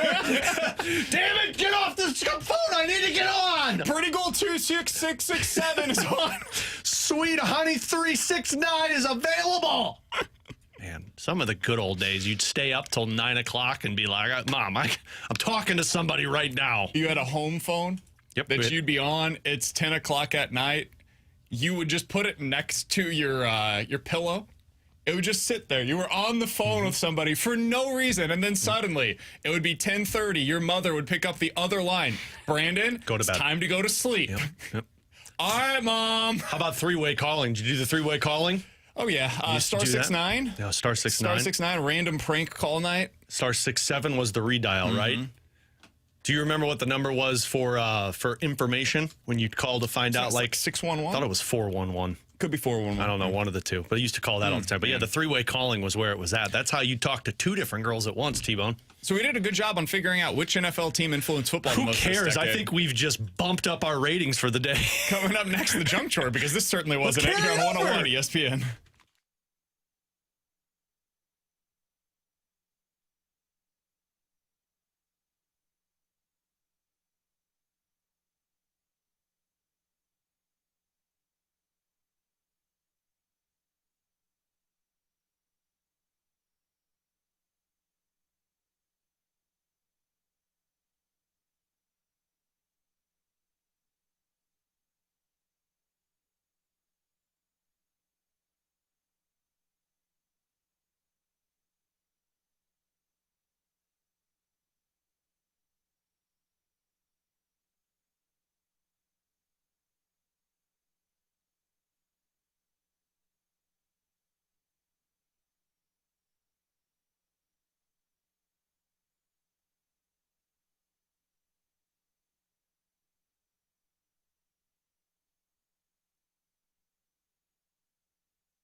We're going full TMA because we're off clock as well. So we're just going to continue talking about what happened during our childhood. T-Bone's just basically, T-Bone's laying out. The last 20 minutes or so, he's like, I don't know what the bleep you guys are talking about, but I should have been podcasting. Enjoy. You should have, actually. I looked this up, Alex. The top TV programs from 2008. Oh, 2008. Well, The Office. How many of the top 5 do you think you can name? These are, I'll tell you this, these are primarily like dramas? Network television. Okay. But 2008, what that was Lost. That was it might have been Lost. That was Lost was 29th on this list. God, I'm trying to. Friends was done at this point. Mm-hmm. Yeah, that's way too early. Seinfeld was done at this point. You're thinking sitcoms. Think more like.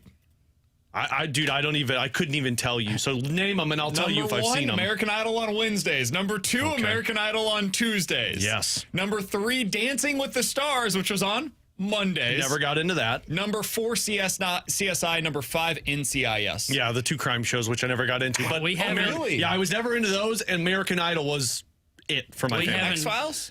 I was X-Files, and then I was 24 with Kiefer Sutherland. Okay. Nothing's really changed since then.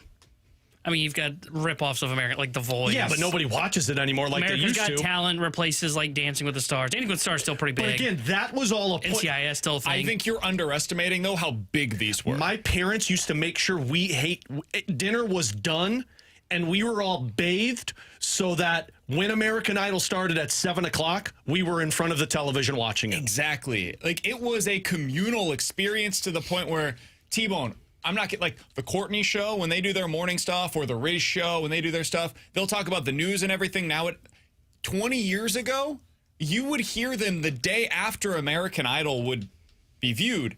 They would break down what took place the night before. Oh, my. It was that big of a deal. Somebody just brought this one up on the text line. Do you remember the kid cuisine meals? Oh, yeah. The frozen meals. T-Bone, do you have any idea what I'm talking about? Those were definitely outlawed at some point. Oh, yeah. That had to have killed a lot of people because of what they had.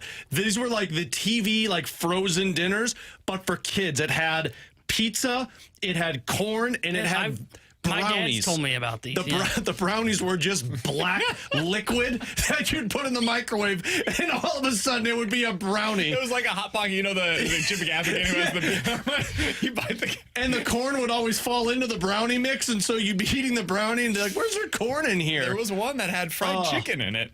And, like, I mean, it's Robert. It's just Robert. That was disgusting. The pizza one was the only one that I would eat because it was so disgusting. There was another one that had, like, gummy bears in them. Oh, God. Yeah, dude. You'd have to pull the stuff that couldn't get microwaved out, and if you forgot to, well, then it was just nastier. Oh, man, I remember that. I that lived on those. Pudding / brownie thing, and it would be, like, 1,000,000 degrees. You'd try to eat some of it, and you're like, oh, God. To do with this? That was a Friday night, man. You'd have the parents would be going out, you'd be home, you'd get a kid cuisine, you'd have your video games, and then you'd have whatever was on the television and stay up as late as you wanted. Oh, yeah. It was it. That was how you got through the weekend. Dial-up internet. Still, I'll never forget that sound. Oh, that's annoying. Yeah, imagine trying to be quiet to not let your parents know you're on the internet at 11 o'clock. Yeah, man. So, Mom, it's the TV. It's the TV. We used to have to strategize to be able to do things. Like, you had to really figure out. Now everything's right here. Everything's right here. It was secretive, but so much better. Because I wasn't allowed to watch South Park until I turned like 13, but like it would be secretive for me at like 10 o'clock at night. Everybody would be starting to go to bed, and I'd find a way. Actually played music. Yeah. You'd get home, TRL was on. with Carson Daly. You'd watch music videos, which I think some people still do them. I think music videos are still a thing, but it's just for YouTube. I'm trying to decide, like, what genre of music does music videos more? Like, is it country music? Is that the one that does the most music videos? Now? Dude, yeah. I honestly, like, I am ignorant on this. I have no idea. I couldn't give you a good answer to that. Yeah. From the 636, damn, I want to be a kid again. These were the good old days. Me too. Yeah, man. Hey, this was somebody said you can still buy these. What? The kids' cuisine. They're still at the grocery store. I've seen them, and I'm like, I think they're microwave now, aren't they? They're not. They've always been microwaved. Oh, I thought they were the ones that went in the oven. You could do that, but we chose to put it 2 minutes in the microwave. You guys aren't as old as my dad. They were plastic. If you put that into the oven, it would melt. It would be a bit God problematic. bless our parents that put it in front. This is for the people that like are always worried they're going to ruin their kids. Man, our parents used to put kid cuisines in front of us and be like, "You're fine," and we made it through. I walk back. Can't say we turned out well, but we're here. I walk past that aisle and I'm like, God, imagine giving that to your child. All right, he's Alex. That's T-Bone MBK. We've accomplished a lot in this 12 o'clock hour. I don't want to do any more sports talk because now somebody brought up the old Pizza Hut buffets. It was hard to come up with a rundown today, if we're being honest. Now, Grant, I still have no idea much of what we're talking about, but Who cares, man? The Pizza Hut buffets. That's what we need to get into next. Somebody said Walrus King over on YouTube. None of these guys probably remember when Channel 30 was scrambled picture at night because they showed naughty bits. Yeah, nope. There's public television that would start Friday night at 10 o'clock that I'd watch. That I wasn't familiar with. Yep.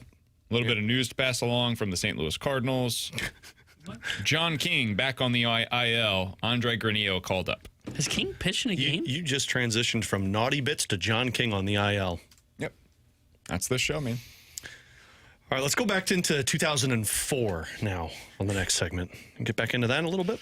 Coming up next, as Nolan Gorman works his way into the Cardinals' future plans, we'll talk about it here on BK and Ferrario.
the seats.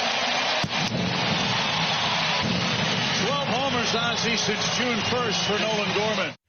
That is what it sounded like last night on FanDuel Sports Midwest with Alex and T-Bone on BK. Nolan Gorman, in his last 22 games, Alex, is batting .270 with a .390 on base percentage. That's a wild number for him. He has 14 walks in his last 22 games. Well done, Nolan Gorman. Over a 900 OPS. 5 home runs in the last 22 games. We're starting to see the kind of power that we get excited about with Nolan Gorman. This is what draws you back in, right?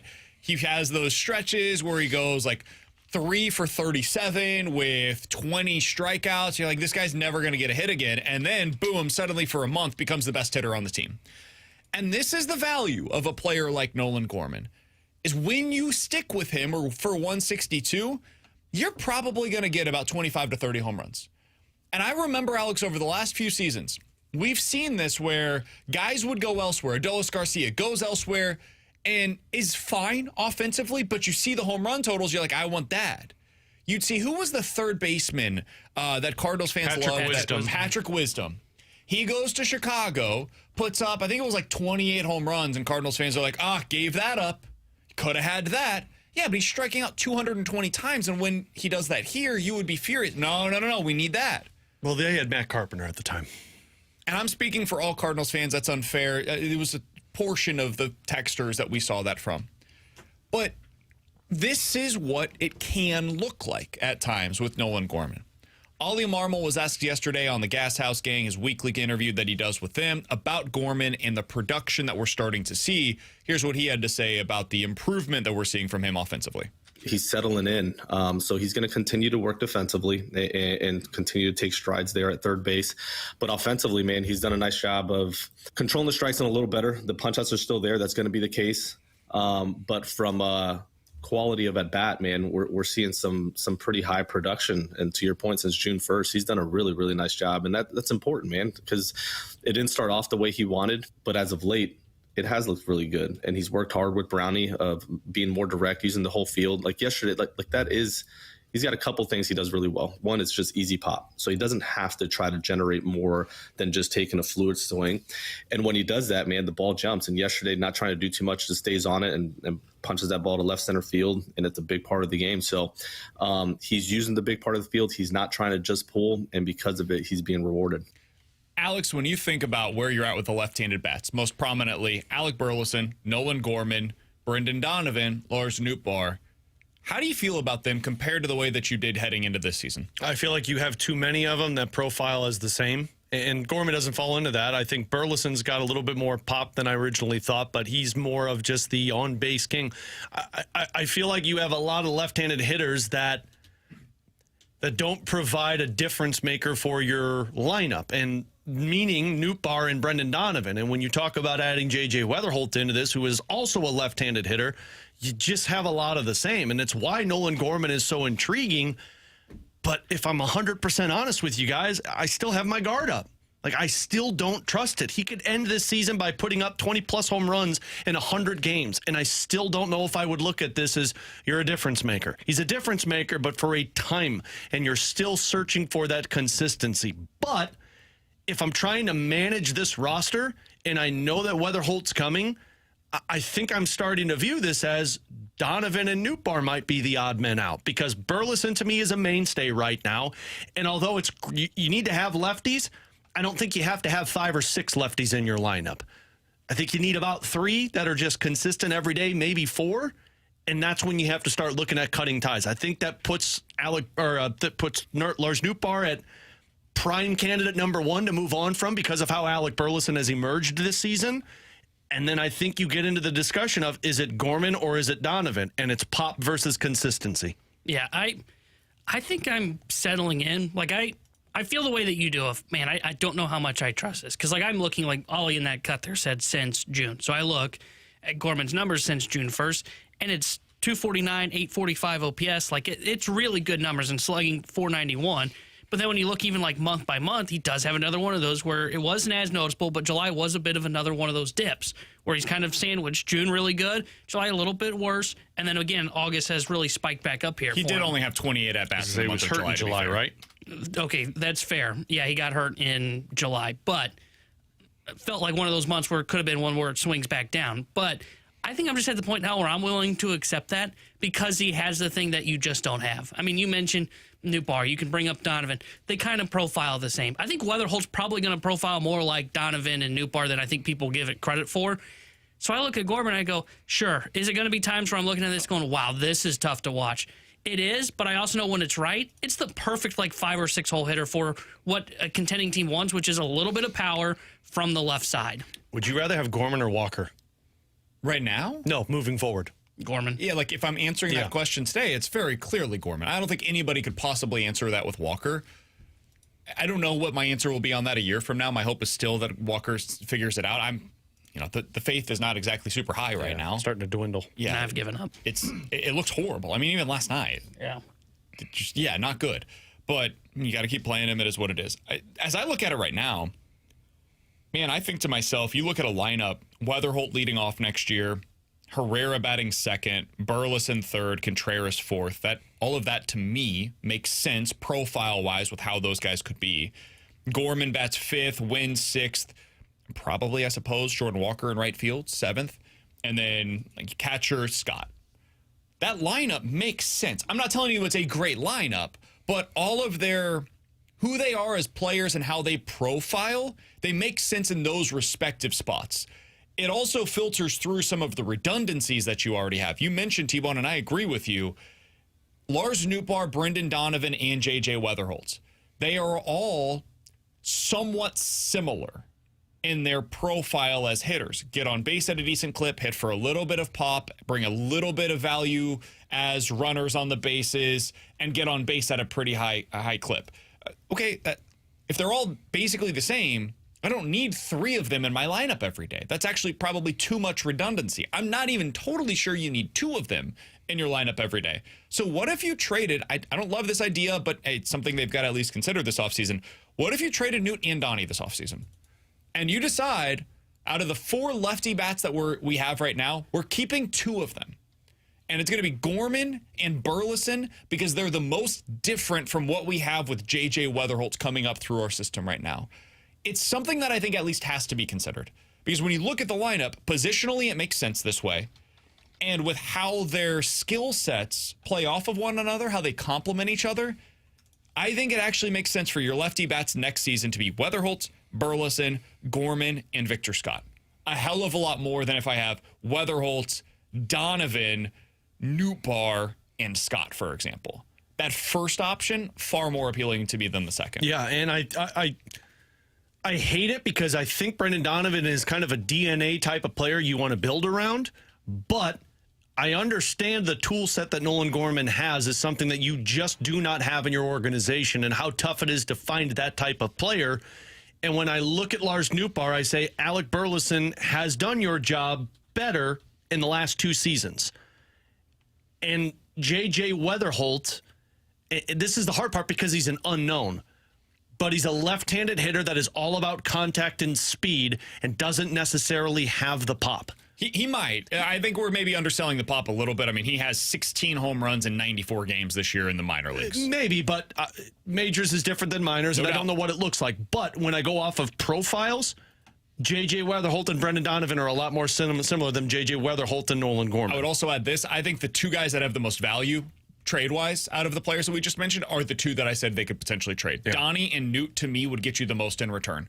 More so than Gorman, more so than Burleson, because those guys, Burleson, you've mentioned the comparison a number of times, T-Bone. He's probably most similar to Josh Naylor of any player in Major League Baseball right now. Josh Naylor is a good player. He doesn't get traded for a ton.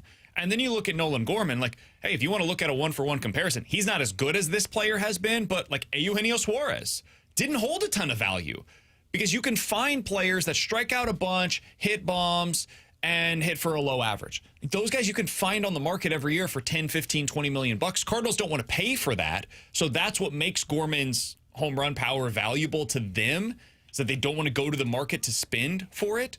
But for other teams across the sport, it just doesn't hold the same value as a guy like Donnie, a guy like Nootbaar, who come in and bring a lot of different factors to a lineup.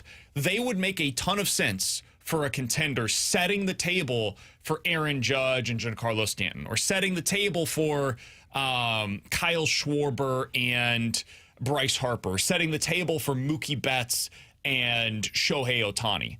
Those guys make more sense in those kinds of lineups than what they would potentially hear in St. Louis next year. So I don't love what I'm saying here. I am a huge Brendan Donovan fan, but to me, where things stand today, this could change in the next month. I'd be surprised. I think the way that the Cardinals should be operating right now is with the assumption Gorman actually might have played his way into our lineup in 2026 because of what he brings to the table. And guess what this all goes back to once again? If you want to go down that path, then you must get off of the Nolan Arenado contract. Yes. And if you're not trading him, then plan on buying him out. Plan on moving on from that, because if you keep him, well, now either Wetherholt's not playing on this team, or you're trading two of those names that you just brought up on top of, or one extra on top of Nootbaar and or Brendan Donovan. You're probably trading a Gorman in that scenario also. He's Alex Esteban on BK. Coming up next, NFL Quick Hitters, including the conversation that we were going to have earlier today. Which team has influenced football the most this decade? We'll talk about it next year on 101 ESPN.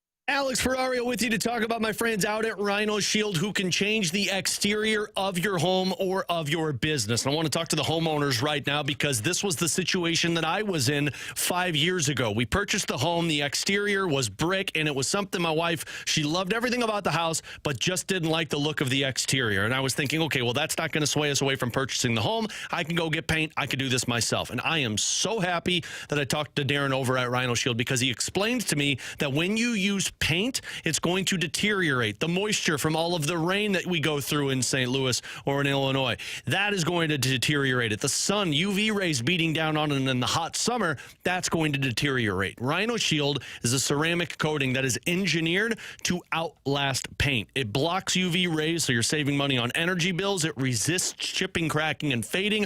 Plus, it's got a Class A fire rating, so it won't burn. So this is safe, and it's long-lasting for your home, all backed by a 25-year transferable warranty. So give the best coating for your exterior on your home or your business, and that's Rhino Shield. Call them today. Tell them Alex Ferrario sent you. 877-25-RHINO, 877-25RHINO.com.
Alongside Alex and T-Bone on BK. So I was listening to the Fast Lane yesterday, Alex, and they had a really good conversation I wanted to get your thoughts on. So their spin on this conversation was, hey, each team, you look at it over the decades, there's a team that represents that decade. Talking about the Steelers in the 70s, the 49ers in the 80s, the Cowboys in the 90s, and then the Patriots for the 2000s and 2010s, and then the Chiefs in the 2020s. And their question was, which of those teams changed or influenced the sport most based upon their respective decade? Fun, interesting conversation. I liked it. I wanted to spin it a little bit for you. Good, because I didn't see the 70s or the 80s. Okay. Don't really remember the 90s much either. I didn't see the 90s either. It was or the 0 early through 2000s. 10. I wanted to spin it for you. If you look at this decade, they used the Chiefs as the placeholder here. I'm actually not sure I would agree that the Chiefs are the team that has influenced football the most this decade. They are the best team. They have performed at the highest level. There's no question about that. I would argue the Rams have actually influenced football more than any other team in the NFL over the past 5 years. I hate you for that. Let me explain this. Yeah, go ahead. What, selling draft picks? That's part of it. Sean McVay's coaching tree and the zone running scheme that they have utilized has influenced football to the point where it is now dominating defensive scheme, where you now see a bunch of teams going with the too high system to get rid of the explosive plays, and that the run game now is what the answer is. You have to be good on the ground, look at the Eagles, in order to get these teams out of their too high shell looks. That's part of the value of what the Rams do offensively, and it's why so many teams are hiring offensive coordinators from that system. Look around the league, dude. It's like 6 or 10 head coaches across the NFL right now came from the Sean McVay coaching tree. LaFleur, the Packers coach, was not even his OC, his quarterback's coach. Look at Kyle Shanahan. They come from the same system as well. So that's part of it. Another part of it is what you said. They operate differently. The Rams have said bleep them picks, and I think it's infiltrating through the rest of the NFL. We're seeing more teams get aggressive, especially when they have a quarterback on a rookie deal. And when teams don't think they have the right guy at the quarterback position, they're moving on. From him. Yeah. Jared Goff, not our guy. Let's go get Matt Stafford. We'll trade Jared Goff. We'll get Matt Stafford. We're going to fix this problem for us. Hey, our coach isn't the right guy. Let's go get a guy that's young, that brings in this offensive system. I would go with the Rams for me as the team that has influenced football more in the 2020s than any other team in the league. You sold me on it. I mean, the one that I thought was I was thinking the Ravens and Lamar Jackson, mostly just the style of the quarterback, because how it's just dominated college football in terms of the mobile running quarterback that can also heave the ball downfield, and how teams have to plan to defend that style of offense more than, say the Josh Allen. Josh Allen is a runner, but more so than the Patrick Mahomes or the Joe Burrow. I would even put them in. They're all mobile as well. Like Peyton Manning in today's game, it's different. It's different than what it looks like. I like your Rams one more because I think the draft pick, bleep them picks stuff, saying we've got pieces that can win now, so screw that, let's make it better. And also the quarterback change, because in the past, teams stick with quarterbacks. Now it's just a matter of what they did with Jared Goff. You're not good enough, let's go get a better quarterback. Now you see teams that are more willing to do that. Yeah, the Rams one's good, because I did kind of think about kind of the Shanahan, McVay tree, and I was trying to figure out, okay, what is it that they would have had that. I don't know if I agree that the mindset from the front office has translated. Rams went like 6 years without a first-round pick. And we've seen teams do one move, not multiple. And the Rams were willing to do it for, how do we fix our defense? All right, we give up a first-round pick and we get Jalen Ramsey. We give up a first-round pick, we get Von Miller. And that's what helped them win that Super Bowl. The one that I thought of, and he kind of comes from this tree as well, was Mike McDaniel's motion offense. Because you think about some of the wide receivers that have come up in this decade, it's a lot of speedsters that maybe don't beat you over the top with the deep ball. They might with their speed, but it's get them the ball in the middle of the field and watch them run. See, I would argue that's actually more Andy Reid than it is Mike McDaniel. The influence of that, the run after catch, because Andy's been doing that system, and really that system has existed for 40 years. That's just the West Coast offense. Maybe I just misremember. I don't remember Tyreek getting in a ton of motion in Kansas City. Not to the same degree. I mean, that offense, the motion of it, the motion elements, I agree. That is an influence across the NFL. I just don't know if it influences enough to where I would say that has taken precedent over some of these other teams and what they're bringing to the table. Like, I would say if you're just looking at a coach that has had more influence, because that's kind of what you're doing here with the Mike McDaniel thing, I would say the too high shell system that we saw first with Vic Fangio in Denver, and then it took It went with him to Miami and eventually now in Philadelphia. I would say that system has been more influential over the last 5 years because it's the thing that teams do to stop Patrick Mahomes. Because Mahomes used to be the guy that would beat you deep. Now Mahomes is a yards after catch merchant. That's where he gets the majority of his production. So I would go, if we're going with a specific scheme from the last 5 years, probably the too high shell as being the one that's been most influential in the NFL. Speaking of the Chiefs, as we continue with NFL quick hitters here on 101 ESPN, you guys see the Rashee Rice suspension is official? 6 games now. It's going to start in week 1. Alex, what do you make of it? What does it mean for Kansas City? I mean, to me, it means...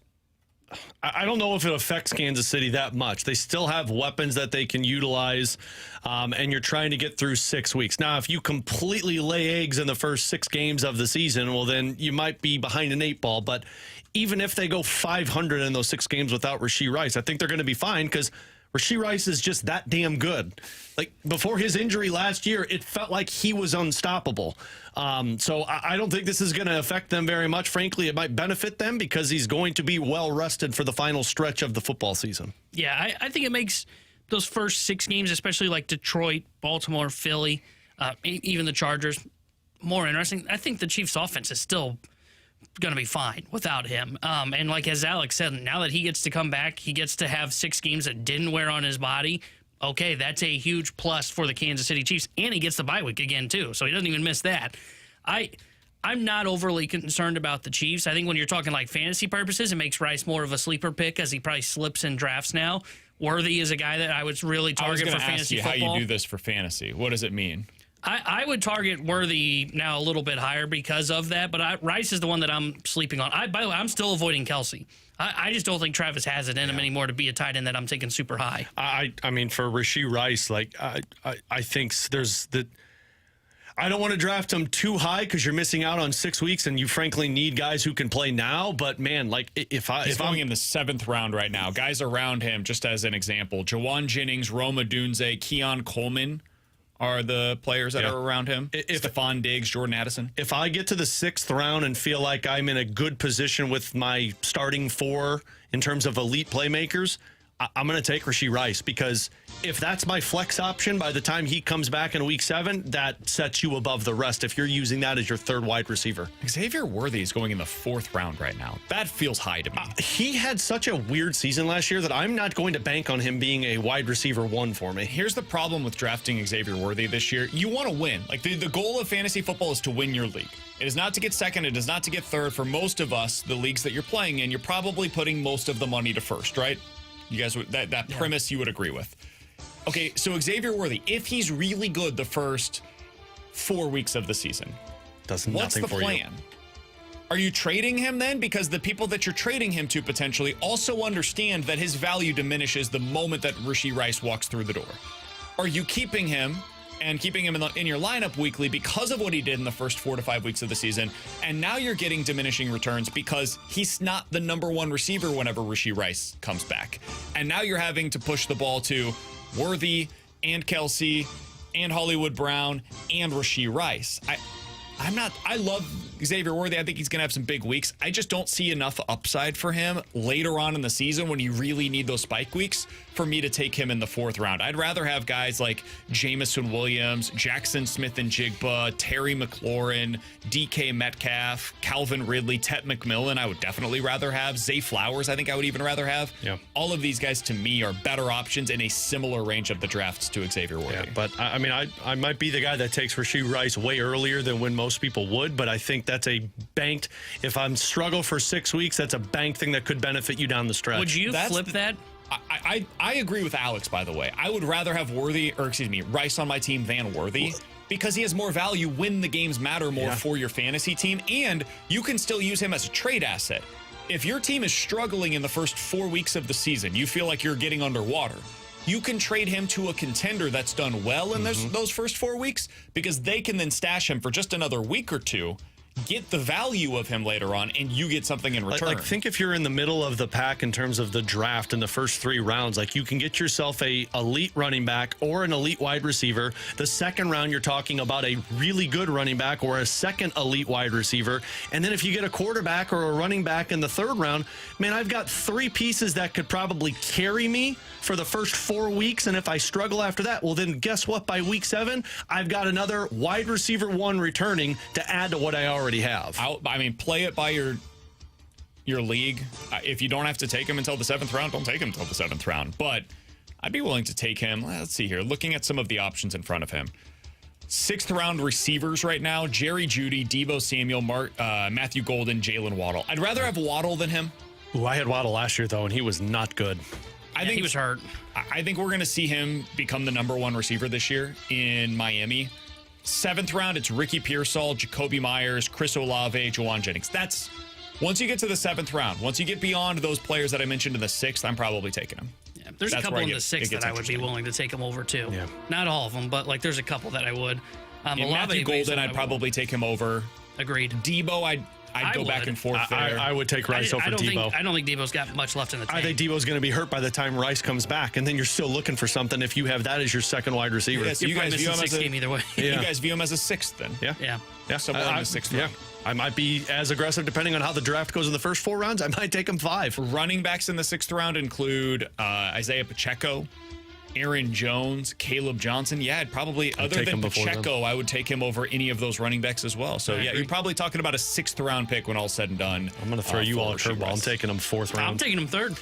I'm taking him 2nd. I can't go first. Okay, yeah, I won't do that. That's a BK move. Coming up in 15 minutes, we'll hit the rewind. But next, what are the Cardinals missing if they end up getting it right with Doyle and Wetherholt? Talk about it next here on 101 ESPN.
Tanner Hendrickson here, the Sports Center update brought to you by Saliga Heating and Cooling. Cardinals fell to the Pirates yesterday, 8-3. Game 3 of their 4-game set with Pittsburgh is tonight. 6:45 will be first pitch. Sonny Gray will be on the mound for St. Louis. The Sports Center update is brought to you by Saliga Heating and Cooling, a Daikin heating and air conditioning dealer.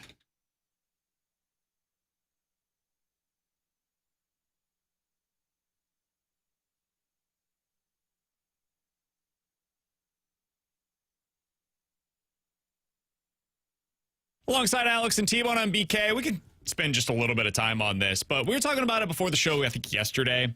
What if the Cardinals get it right with Doyle and Wetherholt? What if Wetherholt is just, Alex, I mentioned a couple of segments ago, he has a little bit more pop than we're maybe giving him credit for. He's had, 16 home runs this season in 94 games in AA and AAA.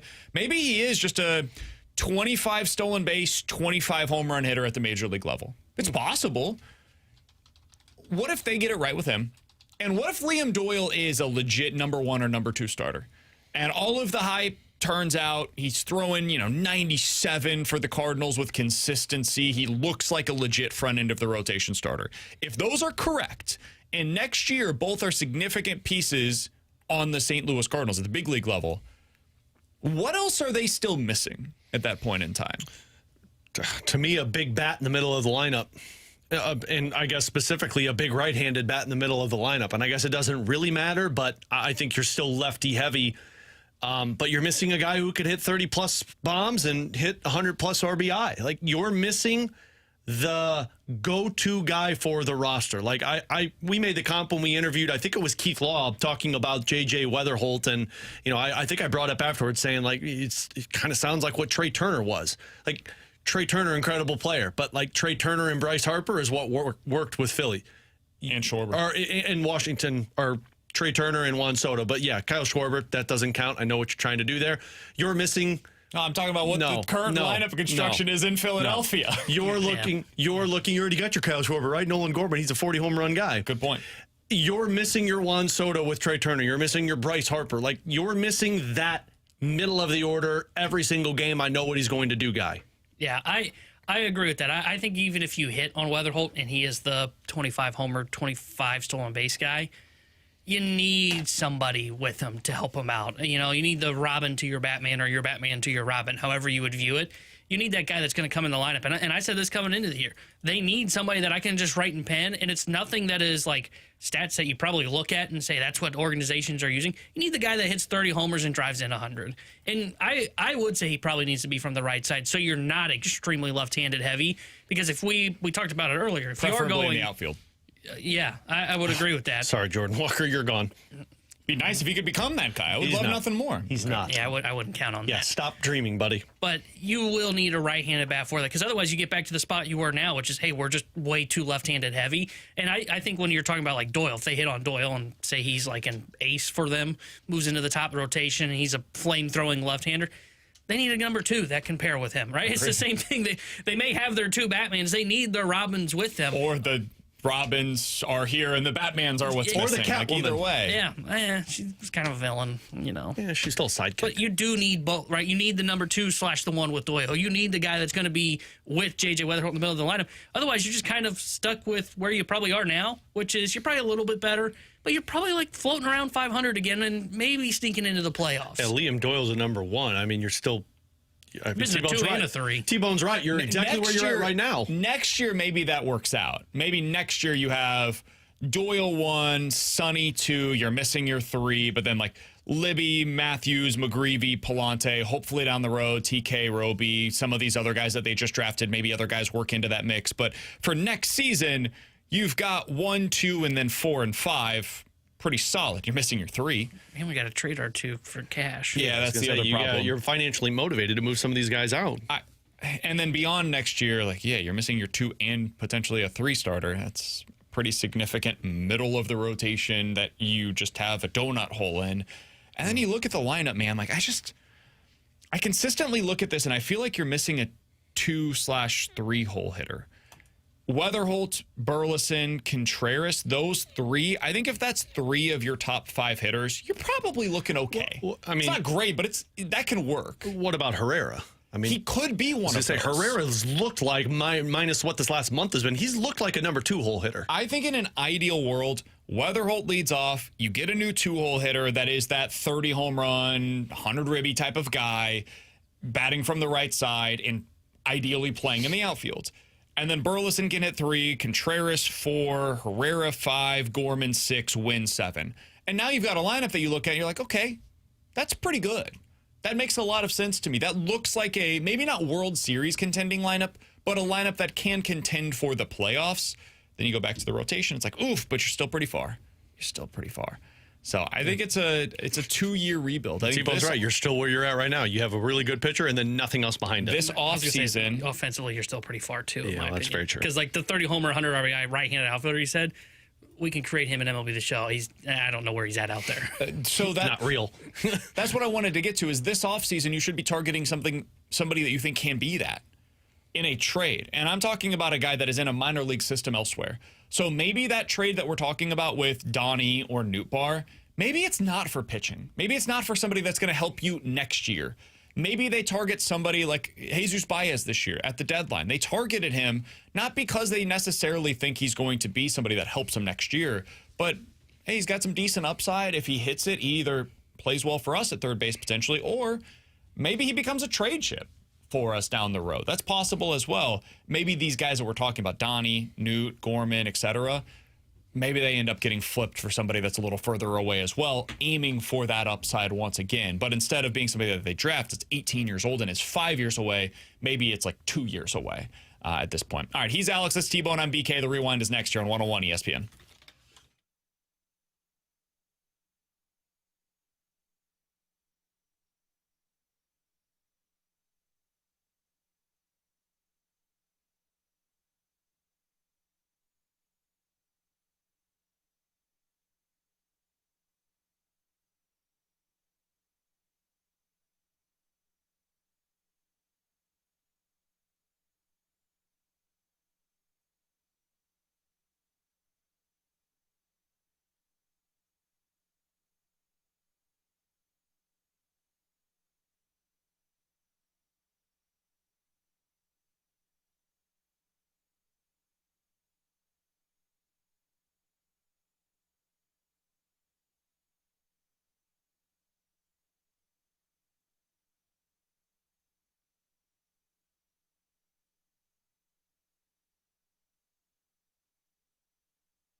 T-Bone here to tell you about DraftKings Sportsbook, America's top-rated sportsbook app, which is coming soon here to the Show Me State. Later this football season, you'll be able to bet same-game parlays, money lines, props, and more right here in Missouri. Whether you're backing Kansas City to dominate on Sundays or sweating your hockey picks, DraftKings Sportsbook brings everything you want to elevate your game day, including live in-game betting, lightning-fast payouts, and endless ways to get in on the action all right from your phone. And when DraftKings Sportsbook goes live in Missouri, you'll be betting from home with the top-rated sportsbook trusted by millions. Safe, secure, and ready to deliver the action like never before. Download the DraftKings Sportsbook app and use my promo code XOS now to gear up for launch in Missouri and be first in line for exclusive promos and can't-miss offers. That's code XOS in partnership with DraftKings Sportsbook. Gambling problem? Call 1-800-GAMBLER. 21 plus. Physically present in Missouri. Eligibility restrictions apply. Terms at DraftKings.com/sportsbook. Subject to regulatory licensing requirements.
314-399-9646 is the Air Comfort Service text line from the 618. Guys, I saw T-Bone walking over by Trainwreck yesterday. On the YouTube feed, he looks like he could be no taller than 5'5". It surprised me to see how tall he was in person. Oh, thank you. Thank you. Well, you'd think he'd be good at roller. He is like 5'6". No, he's actually smaller than that. No. Like How tall are you? 5'9". You're not 5'9". I am 5'9". You're shorter than my wife. No, I am 5'9". I am not. I've seen your wife. We're like eye to eye. Well, she ain't 5'9".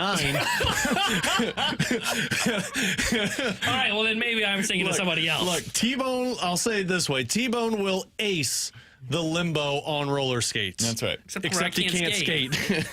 What grade would you give today's show, Alex? 9.3. Are you kidding me? We had a little too much Cardinals talk. What? Yeah, a little too much. But it was made up for two great segments in the 12 o'clock hour to take me down memory lane. I'm listening to Good Charlotte for the rest of the day today. I'm going like 6.1. Tape measurer! Go ahead, T-Bone, you talk. I'm going to check. I'm going to go 6.1. I didn't know what we were talking about. Like I'm 6'1", You're not 6.1 for you? Oh, hold on. I got to really... All right, they are measuring 6.1 T-Bone right now I'll to even find out explain. exactly how tall he is. I'm not moving. You're moving. I will explain. 6.1 is what I would go Alex, with. flip those. Oh, hold on. Put that. Yeah. That's better. I would go 6.1 because I didn't know what we talked about for half of the 12 o'clock hour. All right, Alex is currently using a measuring tape to find out how tall Suck T-Bone my is. gut in. That'll give me an extra. 5'8". No, that can't 5'8" be right. it is. 5'8". That can't be You're right. 5'8". Yeah, but we always know you round up. No, you don't. Okay. I'm pretty sure in basketball I was always listed at like 5'10", 5'11". So we'll say that now, 5'11". Somebody said, you're telling me T-Bone is small and still thinks he could hit a Ryan Helsley fastball? Yes. Oh, I could. Have you seen it this year? Slight, Now I actually agree with him. slight Could have done it last year too. short man syndrome going on over there. 5'8", and he's like, Shorter 5'9". arms gets the bat through the zone quicker. Yeah, okay. I also, T-Bone totally screams as the guy that stuffs his shoes. Oh, definitely. Lifts, puts tissue paper in there. Absolutely. Did you just make the little... I would give today's show an 8.7. Like Travis Kelce and No, we Taylor did that Swift. yesterday, man. I gave that one. I know, but I feel like today's show is more deserving of an 8.7 than yesterday's show We're was. done. No, actually, there was actually some Cardinals discussion that should have taken place yesterday. I think we probably should have had one Cardinals discussion today. All right, let's finish off the show by going back to the Cardinals. Andre Pallante in his You've last got it 9 down to an starts. 8.6. 1-8, has gone fewer than 5 innings per start. He has allowed 60 hits and 17 walks in those 45 innings. That's good. If you want to Is it? call it that for an 8.3 ERA. That's good. Alex, I think, just given the calendar, I would give him one more start. See what it looks like. I would do the same thing for Matthew Liberatore, Michaelis, all of them. Everybody gets one more turn through the rotation, and that takes you to September 1st. And once you get to September 1st, it's time to make some decisions. And at that point in time, if it continues to look the way that it has, I would pull Pallante from the rotation, probably put him into the bullpen, pull Liberatore out of the rotation, probably also put him into the bullpen. You have one extra roster spot, so you only have to send one guy down. You've got options in that regard. And then you go with Curtis Taylor. He's 31 years old, and I don't know if he has any future here in St. Louis. I would probably say no. But What about Aaron Wilkerson? find out what Taylor is, because he's 5 years younger than Wilkerson, who's the same age as cares? Miles Michaelis. And then cares? I would also call up Quinn Matthews and see what he can give you the rest of the way. You've got a bunch of guys that can go multiple innings in your bullpen, so if it goes poorly, so be it. It's already going poorly, so the downside isn't really all that significant. That's my plan. Do you have a different one? Yeah, 3 hours ago I had a same plan with you, but I think I've had a change of heart. What's the goal the rest of the way? To get a high draft pick. Pallante needs to keep going out there. Okay, In fact, you need to start him every third day. You're one game back right now of the 9th best I thought you were going to say of the playoffs, and I'm like, how crappy is the National League if you're one game out still? The other big storyline today was Eli Drinkwitz yesterday announcing that the Missouri Tigers will be going with both quarterbacks in the game against Central Arkansas. We knew that, but he spoke specifically to the plan. Is going to be Bo Prabula in the first half and Sam Horn in the second half. If this sounds familiar, it's the exact same plan that they had with Brady Cook and Sam Horn 2 years ago, which resulted in us all learning after the game. It's very clearly Brady Cook who is the starter, considering Sam Horn threw all of 5 passes in that game. I anticipate something very similar in this one, Alex. I think that I don't care. Like, if Bo Prabula is your quarterback, great. You brought him here to be that. It makes a lot of sense. I'm just surprised this is the way that the plan all went down. I thought it would be a couple of drives for Prabula, then a couple of drives for Sam Horn, get them both in there while the game is still at least at risk. And that's not going to be the case, or it shouldn't be now. My anticipation will be Bo Prabula takes the vast majority of the snaps against Kansas in week 2 and is named the starting quarterback after this. Unless Drinkwitz has basically told his team, look, we are going to go out and slaughter Central Arkansas. I don't care if we're up by 47 at halftime. I want you to be heaving Hail Marys downfield, Sam Horn. Treat Central Arkansas like the whooping team that you're expecting it to be. And then if Prabula stinks and the team stinks and it's a close game at halftime, well, now we also have our answer. Frank's a good old Southern boy. He ain't going to run up the score. Yeah, Southern boy in the SEC. He's going to run up the score. He'll feel bad for them. He'll just run the ball in the second half. Gator said, what's the line on the Mizzou game? Depends where you look. 36.5 to 37 is roughly the range that you'll see. At most places. For Tanner Hendrickson and Alex Ferrario, I'm Brandon Kiley. If you guys missed anything from today's show, be sure to check it out on the podcast page after the show today. 101ESPN.com. The free 101 ESPN app is where you go to find it. That podcast is sponsored by Schaefer Door Company. 101 ESPN app, super easy to use. It is also free to download it, and that is sponsored by Dobbs Tire and Auto Centers. We will talk to you guys tomorrow at 11 a.m. Alex, soon there will be a new Last Minute Blues podcast up. Coming up momentarily. /101 ESPN STL. The Fast Lane is coming up next here on 101 ESPN.